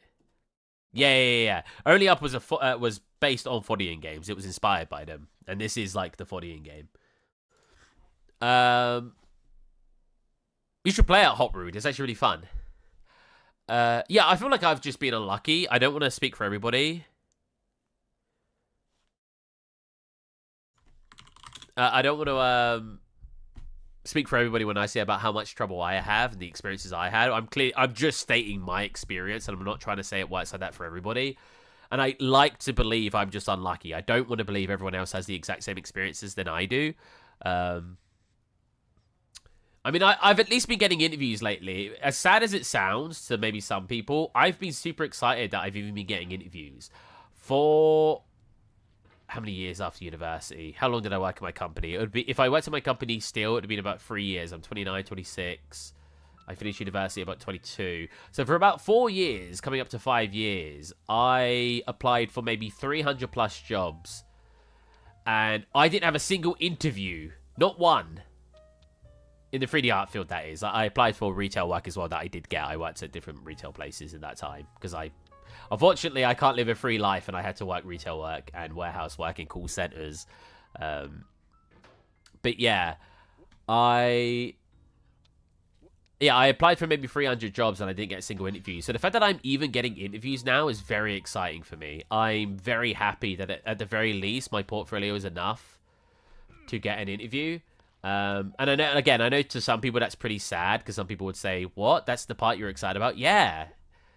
When you haven't had a single interview over 300 jobs, and then after your job, I've had 4, 5 interviews now. Because I didn't have an interview for my last job. My boss just saw my stream and basically gave me the job, so I wouldn't call that an interview. So the fact that now I'm actually getting interviews and I've applied for maybe 50 to 100 jobs and I'm probably had 5 to 7 interviews in that time means I've got a 10% success rate, or maybe like a 7 to 10% success rate of finding an interview. That's so good to me. Like, I'm really happy with that. I saw a show once a person was talking about in an interview and mentioned being autistic to an employer, and the employer told him to stop and made him leave. Damn! That's so mean. You know what I find really weird on job applications? Sexual orientation. Why am I asked about my sexual orientation on a job application? Am I crazy? Is this fair? Or not fair, but do you guys find that weird? Every job I seem to apply for, they asked her about being trans and everything, which is fair enough, because when you're in the interview, you'd like to be called what you identify as. That makes sense. But what does it matter what sexual orientation I am? What? He's gay? We're not hiring him. Like, I think the point is it's supposed to be, should be illegal. Well, I think the point is it's supposed to be equal opportunities, but it feels like the reverse. Like, let me look it up, right? I don't want to talk out my butt here. Why are you asked for sexual orientation in interviews? Yeah, that was it. As part of their equal opportunities process. So the idea of it is they want to include every type of applicant to apply for jobs, regardless of what sexual orientation or these other things that they have. But in doing so, they ask for it. And in my head, that's the opposite. If you're asking someone for their sexual orientation, that, to me, means you're able to now judge them on their sexual orientation, which is less for equals opportunity. I feel like the best should be you don't fill in much information at all about yourself. Because why does it matter what you are if you're capable of doing the work? Why does it matter what nationality you are? Why does it matter? Well, unless it's to do with like where you live, because obviously where you live can determine the type of job that they have to give you because certain taxes and stuff apply. But what does it matter what nationality you are? What does it matter what sex you are minus what you want to be called during an interview? What does it matter what sexual orientation you are? These things to me just don't make sense to why they're asked in an interview, because if you're capable of doing the work, why does it matter? What do you guys think to that? Am I crazy? Is that... Oh, no. Is that weird that I feel that way? I just find it so strange that they're asking for that.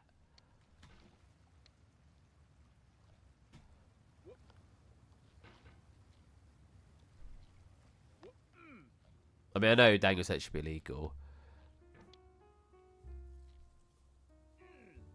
Except from...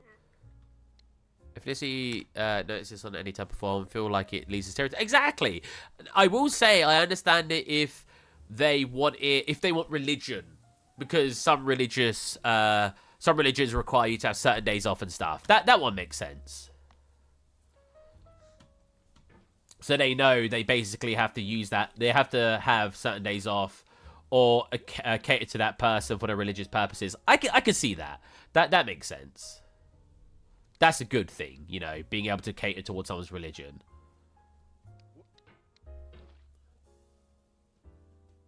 To clarify, I am not religious. I'm atheist. I always find that a weird word, atheist.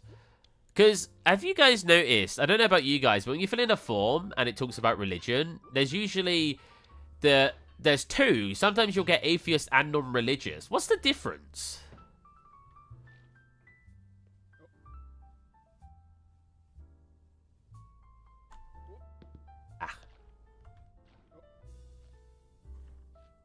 I actually looked at a guide on how to do this, like skip here. I do not do it the way that they suggest. I couldn't get it to work the way that they suggest, so I do it my own way. I seem to have way more consistent results with the way I do it. Which again can be related to 3D. We can relate everything to this game with 3D. Sometimes your own way is better, even though it's not the way everyone else does, because you find it more comfortable and you're speedier doing it that way. And if you guys know me, and have watched my streams, I do a lot of things in weird ways, but for some reason, I just find comfortable doing them that way. Same thing, shouldn't matter, like, even age, or if you plan on having kids as a woman. Wait, did they ask about if you plan on having kids? Is that... I've never seen that, but then again, I never fill it out that I'm a woman. Does a section sometimes pop up if you plan on having kids? Because that's wild.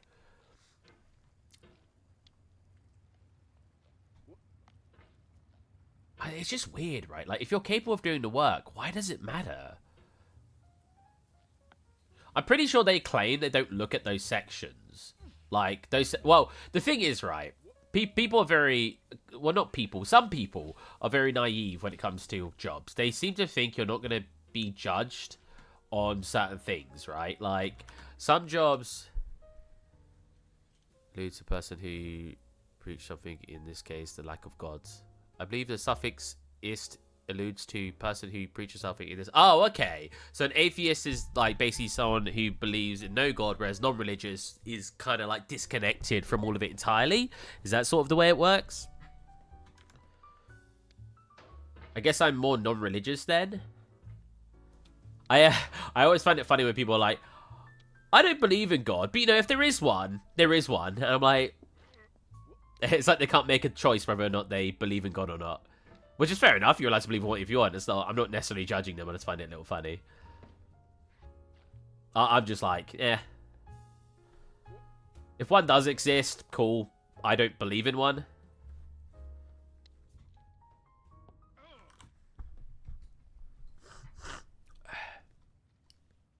I gotta blow my nose. Let me turn off my camera so you guys don't have to witness snotty nose blowing.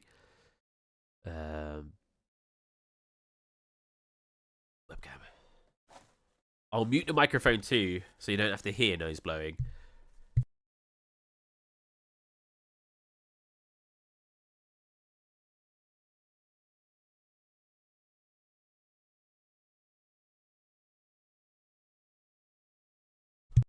I should have left the game up at least. There's like no audio at all. It just muted. Oh, turn on my camera again.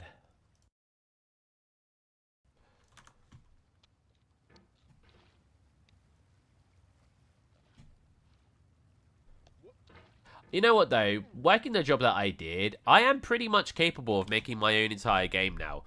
Even like programming, I know enough about dragging in blueprints and using templates that I could probably make a very basic game with everything involved, with cinematics, with sequences, with animations, characters, environments, props, shaders, particles, cinematics, lighting. I could do it all now. Different things at different levels.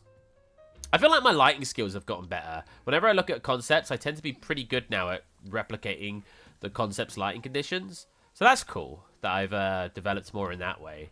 Because as I've talked about this before, I think lighting is the most important thing for a portfolio. Full stop. I'm not even going to debate that. I think lighting... Well, lighting and cinematography. But basically the way that you set... Basically the way that you set up your environment is the most important thing.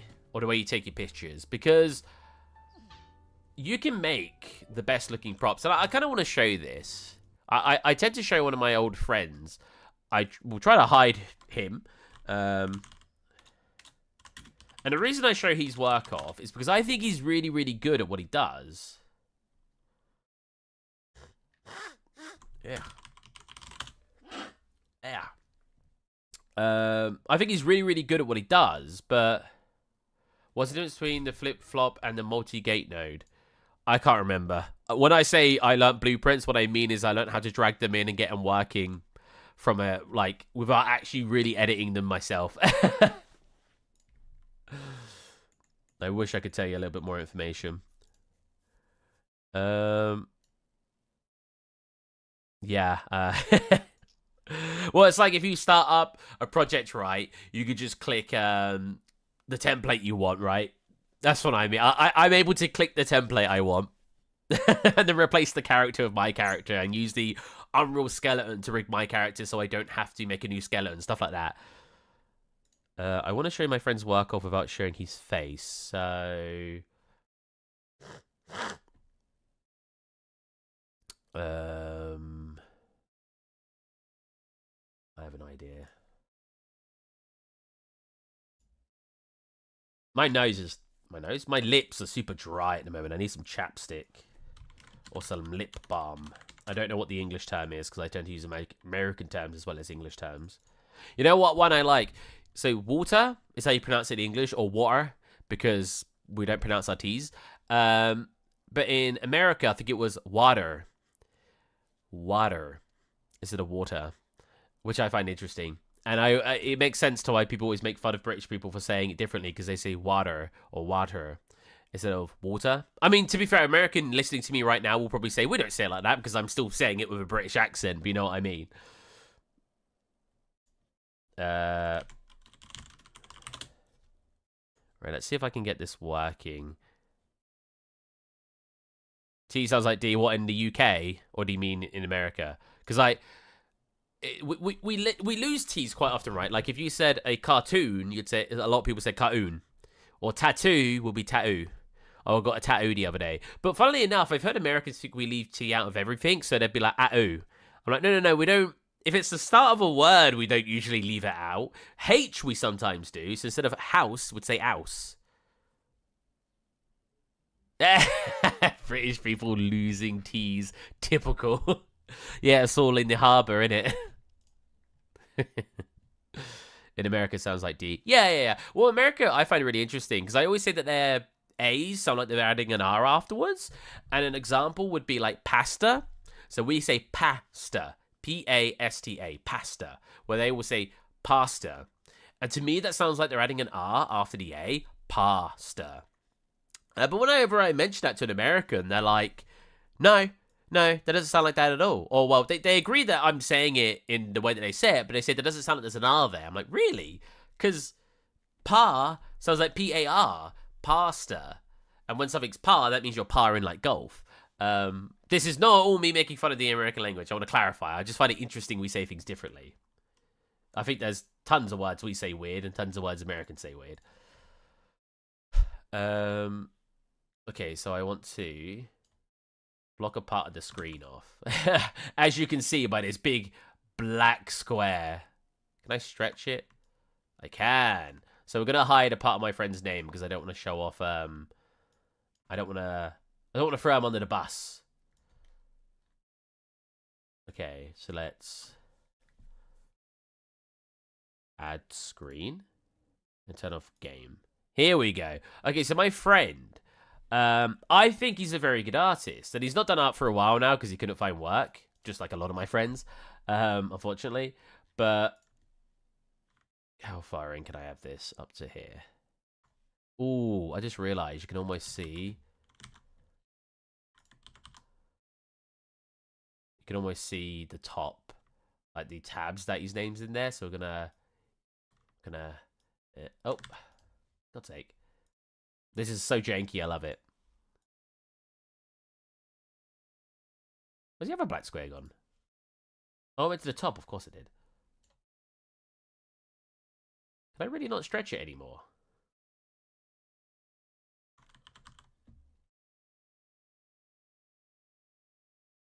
This is the jankiest way to do it, and that's what makes it hilarious. Okay. Cool. Ignore the Nintendo links. So, talk about lighting and talking about presentation. So that's it, right? Presentation is probably the best way to put it. I think presentation is 90% of the work you do in something. I think modeling, texturing, and my teachers would agree with this. I feel like they would. At least they didn't think modeling was that important. One of the first lessons I got in university was modeling. A monkey could 3D model. That's literally what my teacher said. A monkey could 3D model. That's how little emphasis or how little importance they thought 3D modeling was. Because he said you can make a bad model look good with textures, but you can't make a good model, a bad model, wait. You can make a bad model look good with textures, but you can't make a good model look good with bad textures. Because texturing was, they were basically, texturing was significantly better than the actual modeling stage. And then for me, on top of that, the presentation work is better than the modeling and texturing. Because you can have a subpar model and texture, but you can have really good lighting and modeling, and cinematics, sorry, that it will look really good. For example, have you seen blockouts of scenes that you're like, wow, that looks awesome, even though it's literally just a grey box blockout? So, like, this looks good, right? He actually lit this really well. I think this is a very good asset. Look at this one. This one's not lit quite as well, but it's still pretty good. He's even got the 3D model for you to view. Which I'm not sure if I like doing anymore because it lowers it to like 1K or 2K resolution instead of what you rendered it as, because this is probably like 4K. But yeah, it's really good. Those still good examples. Then we got stuff like this. Not a very good background in my opinion. It's like a noise with a lighter part of the noise in the middle. The lighting looks really weird. I couldn't tell you where the light source is right now. Maybe there isn't one. Maybe it's literally just ambiently lit. But it gives it the impression of looking a lot more flat. And it really doesn't show off the hard work he put into this. And maybe, this only 2 years ago.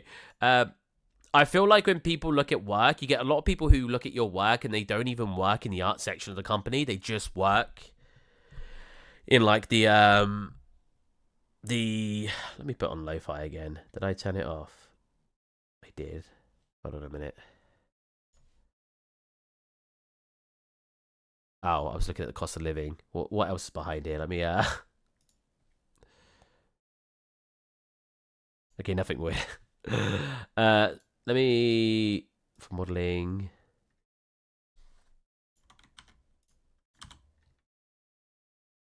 There you go. Let's listen to some lo-fi while I talk. So, I just showed him on the screen. Whoops. Well, so it's a public profile at the end of the day. Yeah, I think the lighting is that Kirby in spacesuit. It is. I made this in. I say made it. I didn't make it. I used AI to make this, and then I put it into.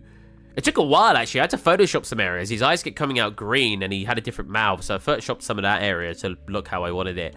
But then I put it in Wallpaper Engine, and I made particle effects, and made, like, parts glow and parts, like, wave, and had some smoke, put some smoke coming in at the sides.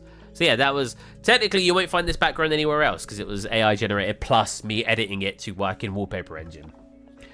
But, yeah, it was a cool little... It was fun. I was really enjoyed it. I was like, oh, wow, this is really cool. I get to use... I'm using AI to generate me a background. Yeah, let's go back to the source of the topic. The source. So, yeah, that scene, like, not lit very well. This scene is work in progress, and I don't know if you ever finished it, but again, it is not lit very well. Like, that's the downfall of this scene. It's not terrible, but it's not great. Another one. What is this backdrop? Why is it like... Was it a cloud noise, is that called? It's not a Perlin noise. Like a cloud noise and a different type of noise here. Why? The light... There's at least a light source. You can see because of here. It's getting hit. So the light's like over here. Oh, wait. I was supposed to not show you who it was. Whoops. So the light's like coming up from up here and it's hitting the side. And it looks really, really nice. So this one actually comes out alright, but the background's really weird. And then he shows you the actual modeling of it, and then he shows you a turntable, which is always welcome. Turntable's good. Something I have noticed from companies is they don't look at your work very much. Whenever people have looked at my work, someone literally said to me, oh, I really like the Canon. Did you animate it?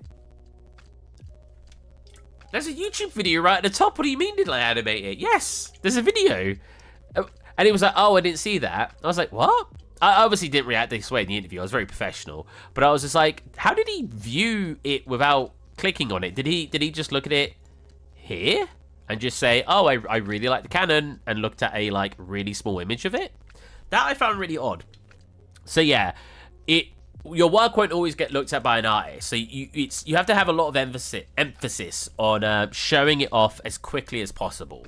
Like, this is good for the fact that he's showing two angles in one picture. This one's lit pretty well. Like, I don't see much wrong with this. This is actually pretty good. These aren't lit well at all. I don't even know where the light's coming from. I think it's coming from our direction, like we're in front of it, like we're like right here the lighting is. But I always look at this example, and I'm like, I don't get it. The areas that should be darker are lit up more, and I get why. It's because those areas are lower in metallicness, so they are sort of light bounces off them more than the black metallic. But it comes out looking really weird to me. It's like he's got no ambient occlusion, because yes, those areas might reflect the light more because they are grey, because it's dust, it's grey and it's light. But it'd be countered by an ambient occlusion filling up their area, and it seems like there's no ambient occlusion here. So I don't really, I don't know. The way it's rendered looks really odd to me. It makes it look more flat once again. And then this one again, if he had really good lighting and maybe a better skybox, this wouldn't look so flat, but I don't know. The way he set it all up, the presentation, like look at the materials look good. I assume he made them himself to be showing them off down here. They look really good. So yeah, it's really, really, really, really, really, really important to Luminor static light. This was like 5 years ago, so static lighting. Maybe it wasn't baked is the problem. Is that capturing the game?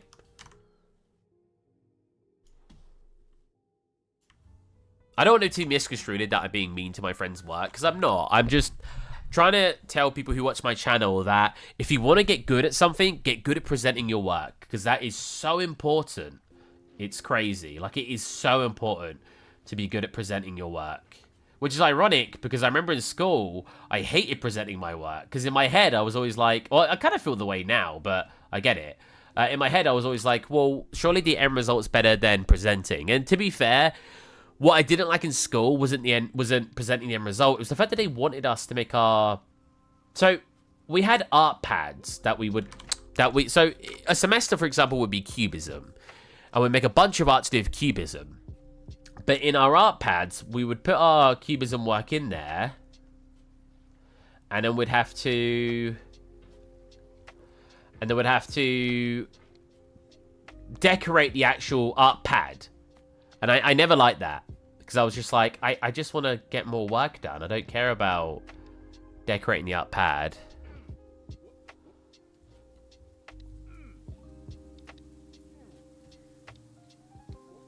Oh.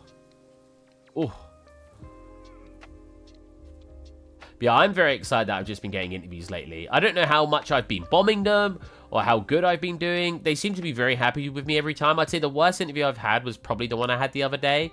And that was just because I think they thought I was a concept artist as well as a 3D artist. And when I basically said I can't really do concept, I think they were a little bit... I think they wanted someone who could do more. But, you know, it's fair enough. I think the interview itself technically still went well. I still think I presented all my work very well. He seemed to like all my work. He literally said about thinking about my work when he went off the day before. So he clearly was very happy with what he saw in my portfolio. I am failing really hard here. If it started lying, I'd say switching from CPU light mass to GPU light mass would drastically improve the light. I don't even know if there was GPU light mass when he made that scene. But it's an old scene, so he published it 5 years ago, probably coming up to 6 now, but he would have made it 7 years ago, like, you know what I mean? Like, you don't, when you publish something, it's in the process of being made. Or you had to have the process of making it, sorry. So yeah, I think it was just like, it would have just looked better in Lumen, to be honest.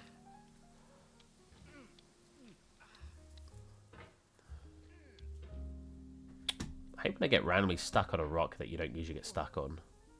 It's like when a boss in a video game does a move you've never seen before. Like, you fought the boss 100 times, but on the 101 time, you're like, he'll do a ranged move you've never seen. You're like, yeah, this boss is really easy, has no ranged attacks, and then boom!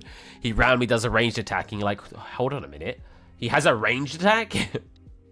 Does that ever happen to you guys? It's happened to me in Dark Souls and Lord of the Rings? In Elden Ring. Quite a few times. And I'm like, what? This boss can do that? Oh, bugger.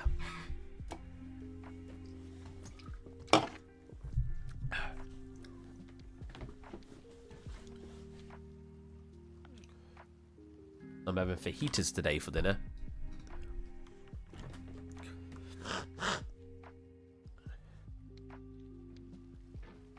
What's your guys... For anyone who's a 3D artist in chat, what's your guys' favorite part of 3D art? I know some people who legitimately, their favorite part is UV mapping, which I find crazy. I find that probably the worst part, personally. Oh, come on. I'd say my favorite part is probably... Oh, wait, let's turn off Lofi. My favorite part is probably just modeling. Not even high poly modeling, just like having an asset that doesn't even need a high poly and just making it. Then it's probably texturing. Then probably getting in engine and getting materials done for it. Then probably camera work and lighting. And then probably UV mapping.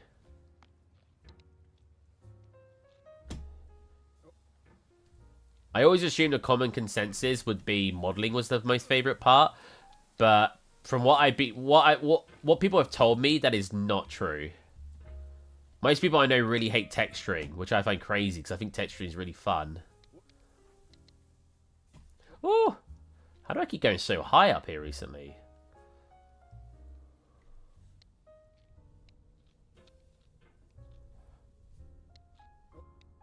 Oh, I probably could have actually done that. I just thought I wasn't going to grab it very well. Is that my phone?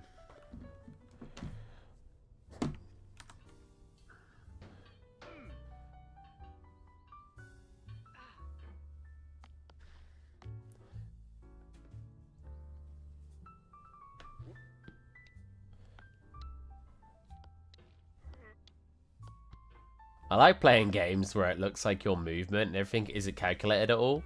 Like just then, it looked like I was just smacking left and right, but I was like doing it to give myself momentum to go up. I was playing like a shooting game the other day where you basically, if you stop moving, you'll get shot. Gunfire Reborn's the game. So I'm just like moving around loads and it just looks like I'm doing it for no reason.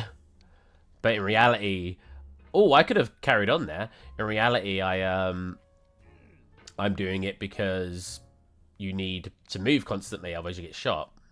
Because enemies shoot where you're standing, not where you're going in that game. God, if they shot where you're going, that game would be way too difficult. Jesus. Do you guys remember when that became a thing in video games? Like, all games, enemies would shoot where you were and not where you were going. So it was like really easy to dodge everything in every video game. And then out of nowhere, I was like, new AI, enemies shoot where you're traveling. And I was like, no. Like every game became significantly harder.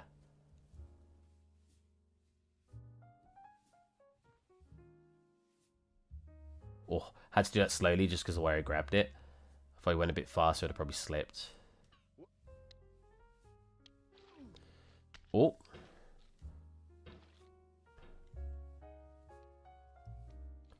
Whoa, I did not mean to jump all the way up here, but it's fine.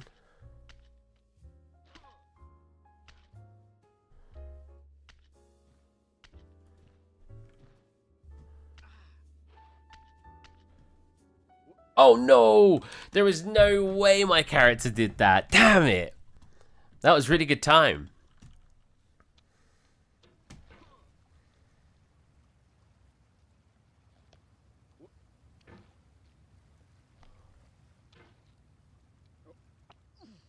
Whee! You to extrude, S scale, also subdivide by 1 and 2, or 2. Are you asking? Or... Oh, wait, or those the controls you say you forget? Because I was talking about that earlier. Oh my... Okay, we're restarting. God, I feel so lightheaded again. Ugh.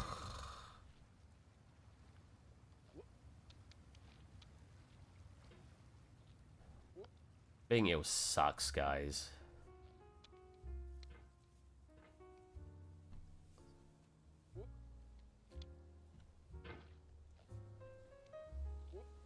Oh, come on.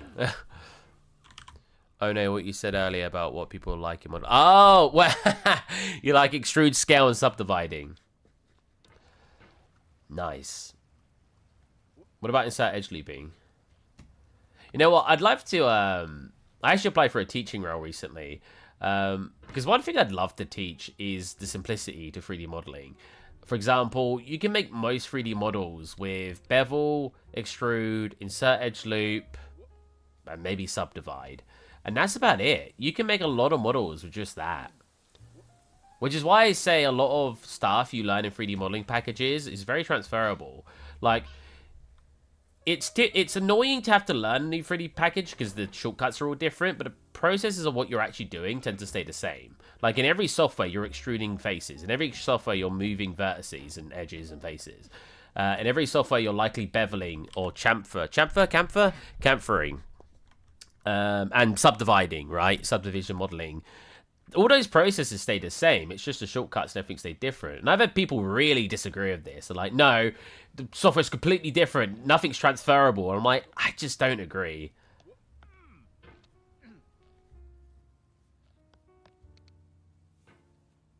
I think the skills are very transferable. I don't know if you guys have seen me do it, but I've jumped between Maya and Blender before without even hesitating. Because I know the controls, and because the skills are transferable, I am able to model in both.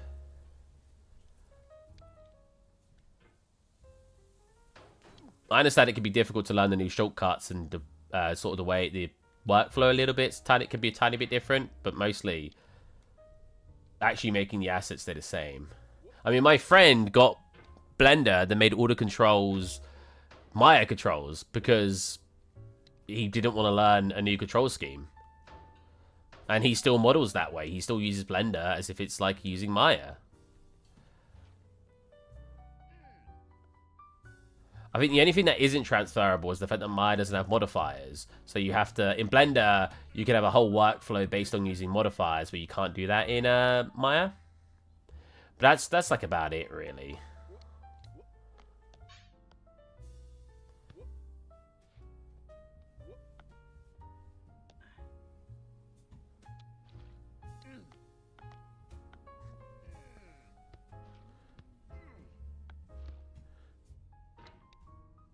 You know, one thing I find really interesting recently about, like, even my friends wanting to play certain games is the idea that a game needs to have a lot of end-game content for them to want to buy it, for example.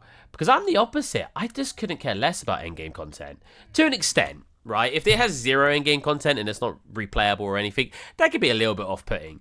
But my problem is end-game content tends to be in the way of just farming the same things over and over again.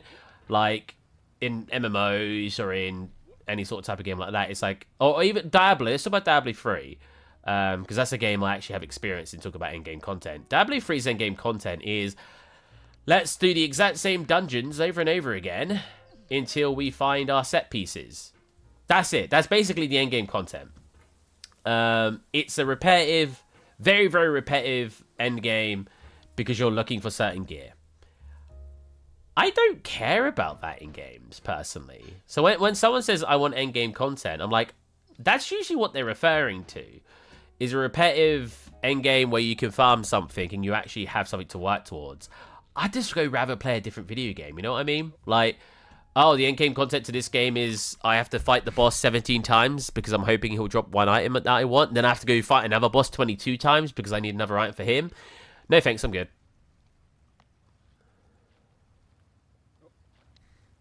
I'm not a fan of that. However, endgame content in the way of Next Game Plus and adding things in the new Next Game, I actually enjoy that. Metal Gear Solid... Elden Ring and Dark Souls games have Next Game Plus. Metal Gear Solid is really good for it because it will give you like other items you didn't have in the first playthrough that can change how you play. Elden Ring and stuff is good because you get to play the rest of the game again with new gear. Like if you really like using a weapon in a Dark or FromSoft game, but you only get it right at the end of the game, you don't get to fight any bosses really using that gear. So Next Game Plus basically allows you to fight all those bosses using that gear that you really enjoy. So I get that too. Yeah, I don't know. If a game is really short but has loads of endgame content, I think I'm more put off by that than a game that's long with no endgame content. Again, it's all opinion based. If you like repetitive endgame content, that's completely up to you.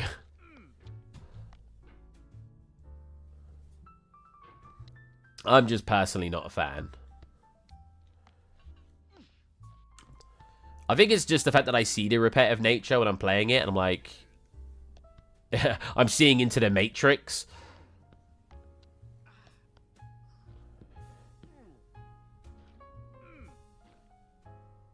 It's like completing games on several difficulties. I'm not the biggest fan on that either, which again is why I really like FromSoft games, because they don't have a difficulty slider.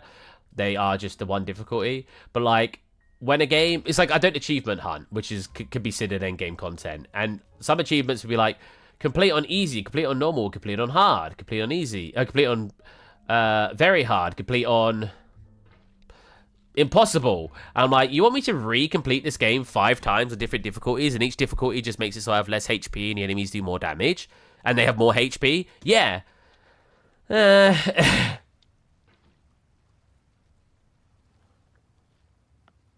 Oh, Paper Mario you're just mentioning. Let me wait for the comments to come up because I can't see it properly.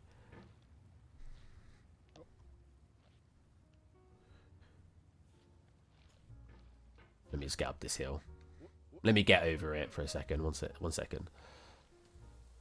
I haven't completed it in a while. I keep resetting. We'll complete this one regardless of how it goes.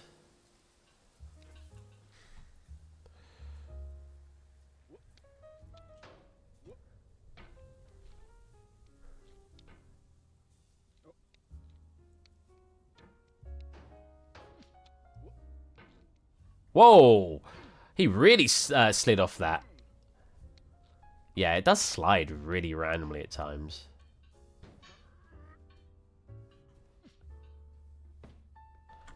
Paper Mario passing your door. Endgame content isn't fun. It's short and there's nothing to do when it's finished. See, I get like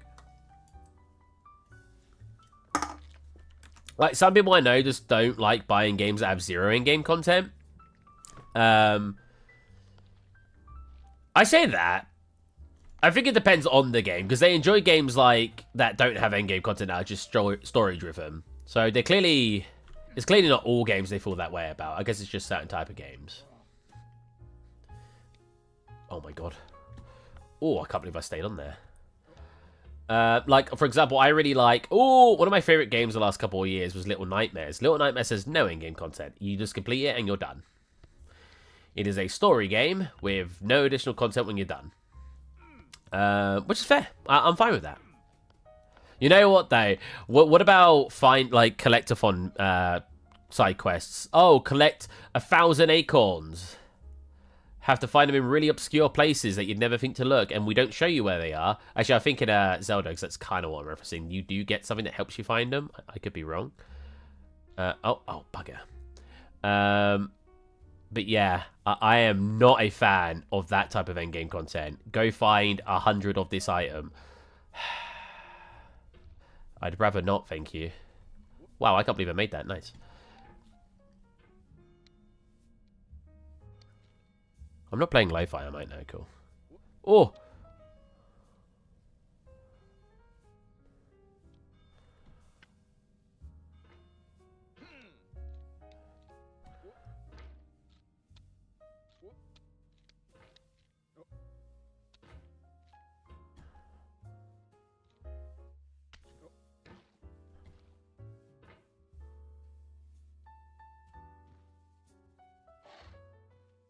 What is that noise? There's like a horse going...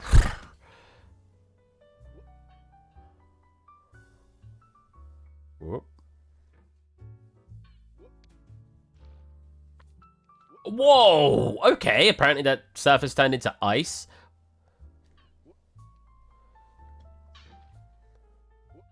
Probably the only annoying part about this game is when the surfaces don't stay consistent in the way that you slide off them. Because look how much grip I had on it there. I just dragged my mouse and I flung myself. But other times it was just slipping. You're like, I swear this isn't a slippery surface.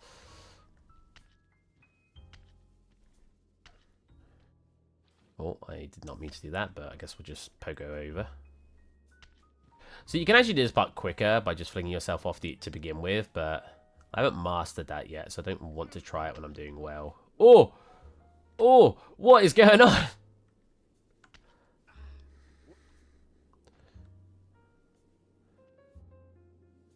Oh, what? I barely got any distance. How dare you, game? Oh my lord, I am struggling with the bucket. I am really struggling with the bucket. Sheesh. Okay. Let's slow down. My time's been a little bit bad now because I just struggled, what, like a minute here. Oh, what the heck is going on? All right, I need to be a bit more precise with not the bucket. The bucket feels really odd. Oh, I thought I just saw another comment. Oh my lord. There's no way. I was just gripping onto that. All right, focus. Okay.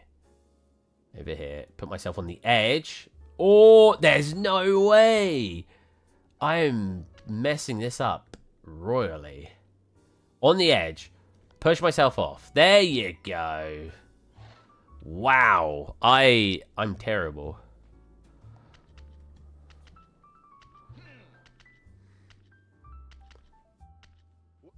No. Yes. Well, that part went really quickly. Oh. Ah, what? Why did I have no grip there?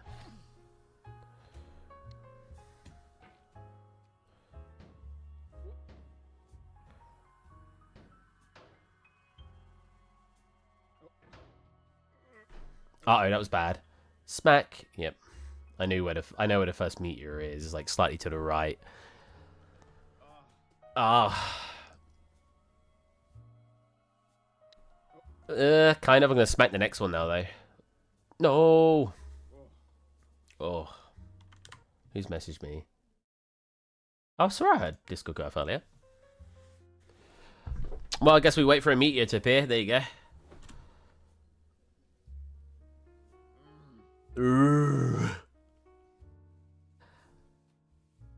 Can we get that little divot up here or not? That's fine. 5.5 minutes? 6 minutes. Okay, not the worst. How long will we be streaming for? I don't want to do too long of a day. I'm only here because I have a headache and... Oh, God, yeah. Oh, God.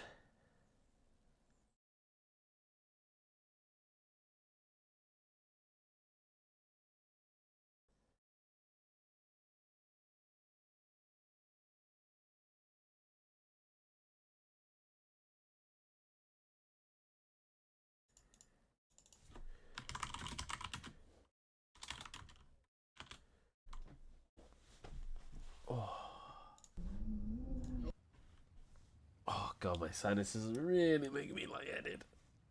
Oh, wait, I was going to check how long I've been streaming for. I know you're supposed to sleep a lot when you're ill, but man, I just feel perpetually tired. 2 hours ago. Okay, we'll do a couple more, maybe one more run and we'll end the stream. I want to do more 3D, but I just have... I don't know about you guys, but I don't exactly find most of my motivation appearing when I'm unwell.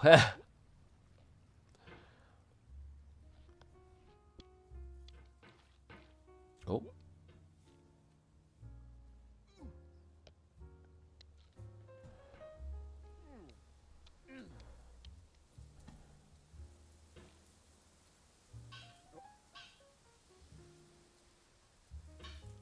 Maybe you should drink warm water. Maybe. Maybe I should go get a glass of drink now. I've been drinking a lot. Oh, what? I slipped entirely on that. What the heck? Why was there no grip on that rock? Wow. Wow.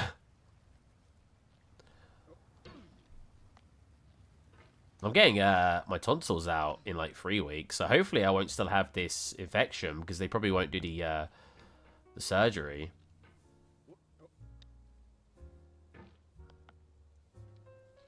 Oh, come on. Go! Okay, we're restarting. I just went straight up 3 times in a row. I've just been laying in bed watching TV. I'm not even playing games. That's how... You guys hate when you get to that point of, like...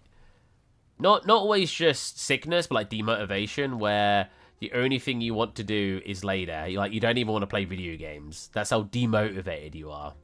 It's the worst. I always try to keep myself relatively motivated. You know what? That was a really interesting thing in an interview, actually. Was, I remember in one of my interviews, they were shocked that my portfolio was filled with work I did, like, personally, which is weird because usually that's what a portfolio is until you start having, like, so you start working at companies and they let you share your work. A portfolio tends to be all the stuff you did as personal work. And they were looking at it. I have no idea how I gripped that flat wall. What? They were looking at it and they were like, wait, is all this stuff you've made here, is this all being done in your free time? And I was like, yeah. And they were flabbergasted. They were like, what? Flabbergasted is a weird word to use, but yeah. And they were like, what? You, like, this isn't like from jobs or anything. It was like, no, this is like, you know, what I've done in my spare time. And they just couldn't believe it. I was like, yeah.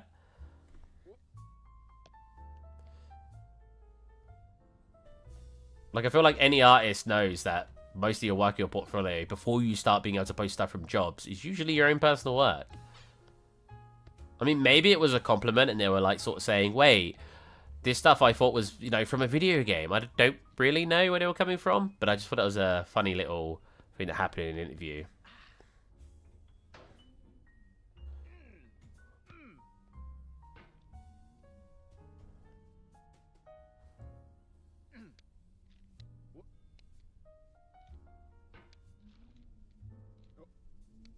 Go. Oh, wow. Go.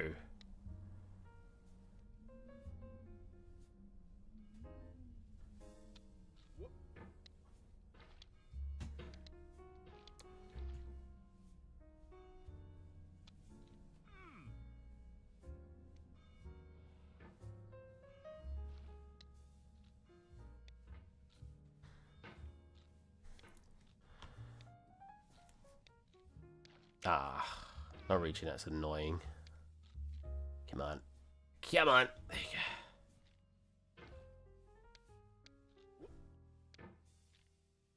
I have another interview next week, which I'm pretty excited about. Would jobs get annoyed that I talk about this stuff? Talk about that I have an interview. I don't say the job I have an interview with. I'm just sort of chatting and saying about, you know, what's been going on. I know I'm technically sharing it on the internet, but again, I don't mention the job or anything, like where it actually was. Because people have sometimes asked me, like, where was that? I was like, I'm not going to say. I'm not going to throw the company under the bus. Or vice versa. I'm not going to overhype the company just because they did something good. I like to keep it very discreet. Whoo! I can't believe I stayed on there. Ah. Come on, Bucket. Me and you. Oh, me and you. I missed it again. Alright, come on, Bucket. Me and you. Got it.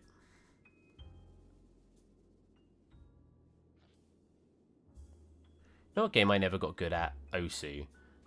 That, like, rhythm game.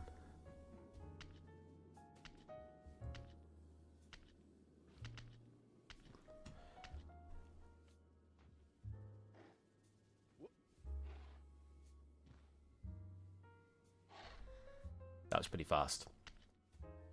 I'd love to get a sub 4 minute time, but oh my god, when I'm ill, I'm not really playing my best. Maybe I have a sub 4 minute time. I haven't paid attention to my personal best in a while.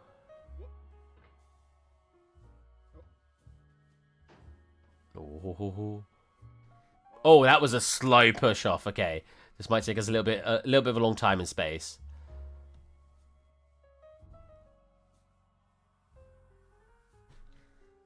That was a good push. That was a very good push. Come on. I'm not going to reach it, am I? Come on. No, like, he's just stopped. I must be inches away from completing it. That is tragic. Where was the closest one? It was over here, right?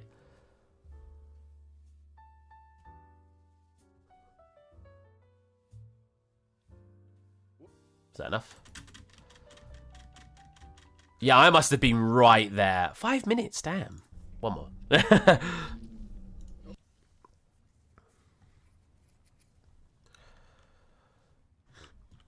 I'm going to get a bunch of water after stream. Ooh. A conversation I've had a couple of times with my friend is, I find water just like the most boring drink in the world. Because he said it loads of times where he's like, water's great, water's awesome. Like, why would you need anything else when water tastes so good? And I'm like, water tastes terrible. Not terrible, but it's just extremely bland. Um, and like, I find it wild how much he likes water. I'm like, it's fine, but if you gave me the option of here's soda, here's coffee, here's tea, here's some alcoholic beverages, here's this, I will pick everything else but water, because water's the worst of all of them. It doesn't taste nasty, but I guess the only way to put it is it tastes bland. I can't think of a blander taste than water.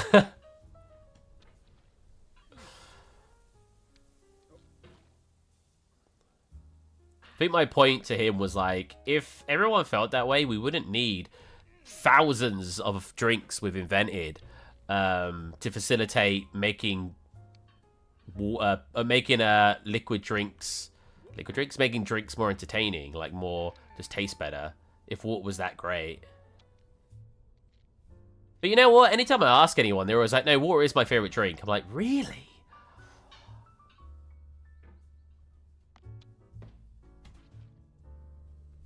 Because a lot of people tend to say, like, oh, yeah, but it's the thing I drink the most. You breathe in air, but I wouldn't say oxygen's my favorite flavor.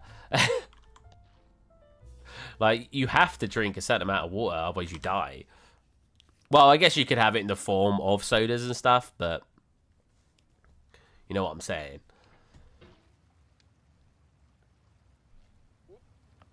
Oh, that was very disappointing. My disappointment is immeasurable. I mean, at the end of the day, everyone can obviously like what they want. My mate legitimately might, to him, water does taste like the best drink, which is perfectly fine. But if we're talking about flavor in general, it's hard to agree that water has a lot of flavor when it just really doesn't. Like, don't they say that the taste of water, especially from your tap, is just the taste of all the, like, things it's picked up along the way? Because the actual taste of water doesn't have a taste or something like that. Like, H2O doesn't have a taste. What you taste in water is like the iron and stuff you get from getting it out your tap. I think that's accurate.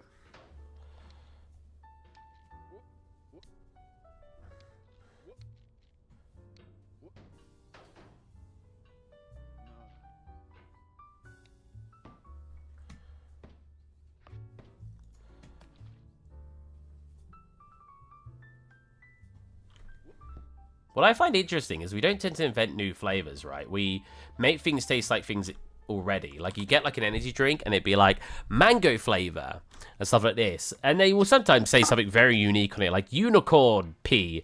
But then if you look at the flavors, it would say like, oh, it's supposed to taste like pomegranate with orange juice. Yeah, we don't necessarily invent flavors very often. We tend to just flavor things, existing things, which makes sense. I just find that interesting. It's like trying to invent a new color. Like, you know, it's not really possible because we already can see everything in the light spectrum. Unless you're able to give unless you're able to give people the ability to see like ultraviolet light and then go, look at this new color you've never seen before. This is a really random topic. Coming from thinking water tastes really nice.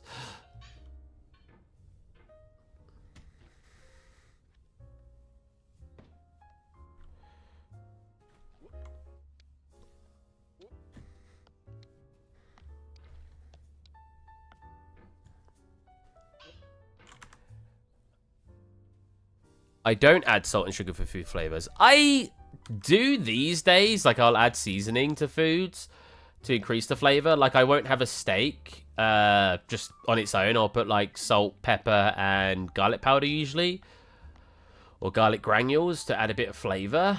I actually rarely add sugar, but that's because I tend to add honey. Honey's a very good natural source of sugar, and I think it does. If you want something to taste sweeter, I think it's the go-to thing for that, like to make something sweeter. That's just my opinion, though. Some people don't like honey. I didn't used to like honey. It's only the last couple of years I got really into it, and I'm really into it. Like, I really like honey. Ooh. Some people not liking spicy food. I am not the biggest fan of spicy food, but I do eat spicy food. Whoa! Okay, my guy, you're just gonna fling yourself off the building? I didn't even push, like, his hammer like that. He just sort of did it. Yeah, I'm not a big fan of spicy food. I will still eat spicy food. I literally have a bottle of sriracha in the fridge that I will mix with meals because I think the taste of sriracha is really nice, even though it is spicy. Whereas, personally, I think a lot of spicy food doesn't seem to... Well, adding spice to site doesn't make it necessarily tastier. I don't know why people love the sensation of having their mouth burning. Again, it's all personal preference. If you like the sensation of your mouth being burnt because you think it... Or to you, it tastes better, you know, more power to you. I personally do not. With that said, I really like sour sweets. And some people could say the opposite. Why do you like sour sweets? All it does is make you pucker your lips and it, you know, it's just a horrible sensation in your mouth, whatever they want to say. So it could be completely reversed on me with sour sweets, but...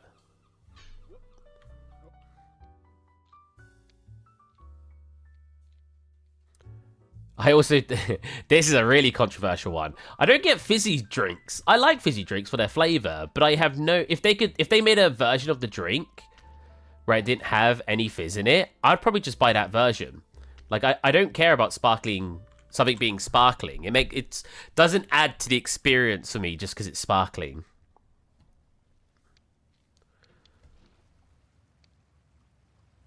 I need to stop getting myself caught in that little lip of the tree. Ah.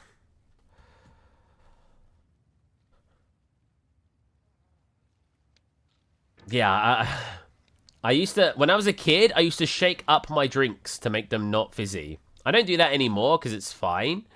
That was a really good hop. Wow, that looked great. I thought you saw another comment, did I not? Oh, there. Any idea what you're going to model next? Not sure, not sure. I have a... I kind of want to generate something in AI and then model what I generate, which could mean anything at the moment. Someone, was it mine? Someone did post some images in the chat which I could model, but I'm not really sure at the moment. So if you have any recommendations, if you go over to the Discord, there is a reference channel. Reference channel? There is a channel where you can post recommended ideas. So if you have anything like, oh, this is cool, I want Steve to make this.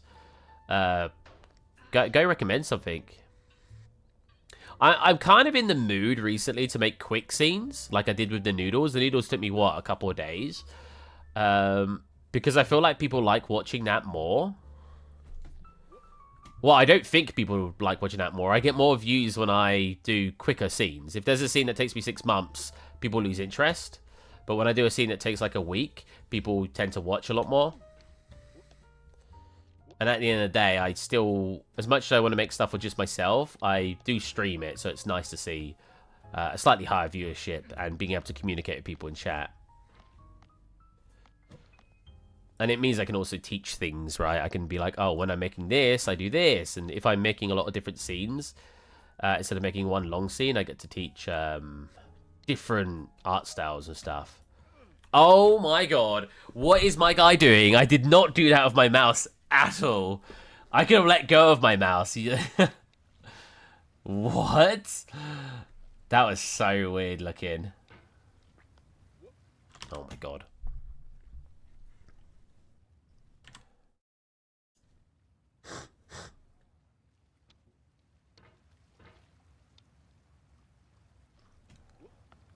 Okay, I can't seem to get that, like, thing now.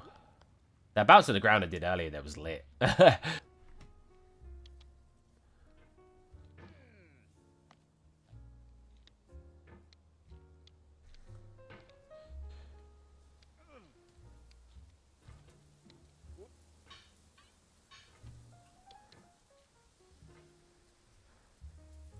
Whoa!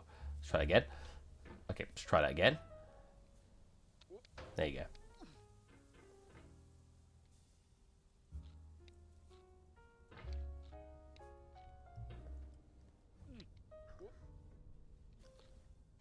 Oh, I'm surprised I didn't shoot myself off to the left more. I was very lucky. Oh, I could have actually did the other skip there, but I got too scared. Ah, terrible. I like when you get, like, to speedrunning games, you consider, like, small mistakes, you being really bad at the game. Like, this isn't even the way you're supposed to play. You're not supposed to do the skip I just did. But when I miss it, I'm like, man, I'm bad. And it's the same with, like, Elden Ring or any sort of game where there's a skill ceiling. When you get good at it, when you start making mistakes, you consider yourself bad at the game, even though most people are struggling more than your little mess up. I think the word good is used very, very hardcore when it comes to video games. I feel like people will say you're bad or good at a game, and they won't use any between words. Because you could be great at a game, you could be amazing at a game, but when you hear someone like I don't know if you guys play League of Legends, but really good example is League of Legends. People will say someone very good at a League of Legends, like they are a a challenger player. They will make a little mistake and mess up in a game, and people will say, you're bad. I'm like, they're not bad. The word good just has so much weight when it comes to being your skill at a video game.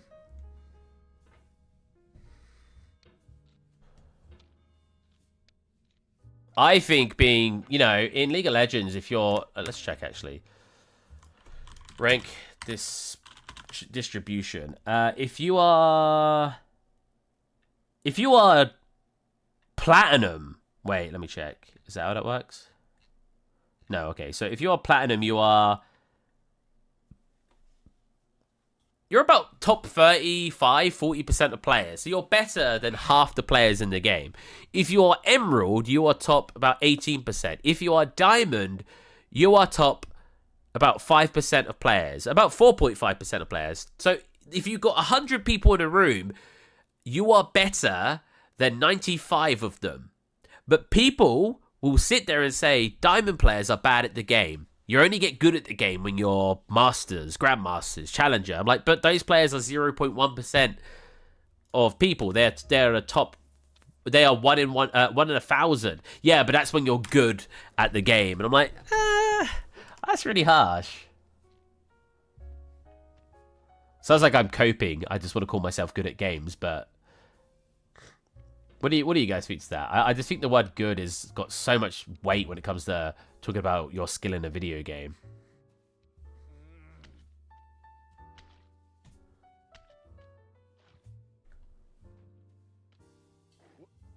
Oh.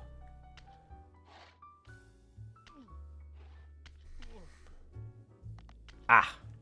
Okay, so you check the reference tab in Discord. Choose one challenge since you said that you need to do more environment scenes for your portfolio. Let's see. Reference. Oh, they look so cool. Daniel, these look so cool. I forgot which...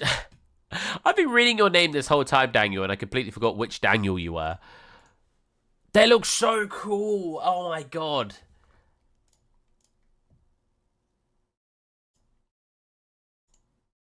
I kind of want to make the second one. Oh, that looks so difficult, though. Oh, God. Oh, it looks so good. If you guys haven't seen it, go into Discord and click the reference tab. These look awesome. The first one seems more doable from from a 3D artist standpoint because there's... it's very easy to break down everything that's going on there. I mean, it looks like it's already a 3D scene, right? But it looks like it's got... You could probably do two versions of the trees and then just plonk them in. In fact, that tree at the front literally looks like the same tree at the back. Does it not? Yeah, it's just swiveled. They are all challenges. First one is challenge because of a lot of foliage. Oh, okay, yeah. Oh, they look so cool. The sign looks awesome. Man. I think the hardest part for me is probably making the characters. I don't know what it is. I have such a mental block when it comes to making characters. I could do it. Don't get me wrong. I can make a character. I could make that little panda guy. But I would definitely sit there and have trouble for some reason. Because of the color palette, scale of depth. Yeah, the second one... I think it's the background stuff as well, right? You're having to develop all of those buildings on the left side. That all they are, and there's even a water wheel there with like what looks like a river. It's supposed to be. So you've got some what we would call when I was in the Army Cadets would call it what Dead Man's Land, land that you can't see because it's behind foreground. So there's clearly like a river there, so you have to determine where that river flows to. Well, it depends. If you're only doing the one image,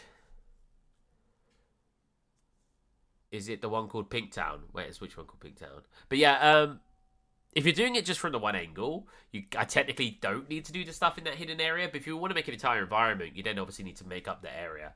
The third one because of the scale and the contrast modularity. The third one looks really cool. I actually think the third one might be... Oh, I don't know. There's a lot of modular kit. Like, those windows are all modulated. You could get away with. Pieces of the roof could be modulated. Yeah. You could make all those buildings with one modular kit of one building and then change the roof color. Because there's a red roof, beige, brown roof, and a blue roof. And then you've got... But then the building in the back is completely different. But to be fair, I probably wouldn't use a modular kit for the building in the back because it's so far away. I'll probably just whip up something with a lowish texture or tiling textures just because you're not going to get close to it. But it might be easier just use a modular kit if you already made one, to be fair. Oh, it does look cool. It does look cool. I might pick one of those. Of walls, trim stairs. Yeah, true, yeah. And then you could just reuse all of those. Yeah. It does look really cool, though.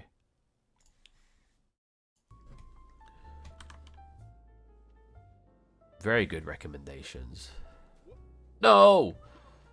This will be my last run, so how long this takes me will be till when I end the stream. Oh! I should have taken a break to look at that. My flow. Oh my god. Oh my lord! Okay. Let's calm down. My time was really good until Bucket. Bucket does really throw me off in some of my runs. Because sometimes I just get up it instantly, and sometimes I can't seem to get the swing. Or get to grab it, apparently. There you go. The better swing is getting up on the right instantly, so you don't have to do this little jump. Uh-oh. Uh-oh. No! Oh, my time is really rubbish now. Come on, swing, bro.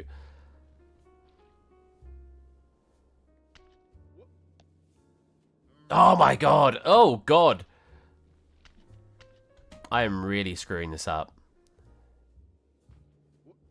Oh.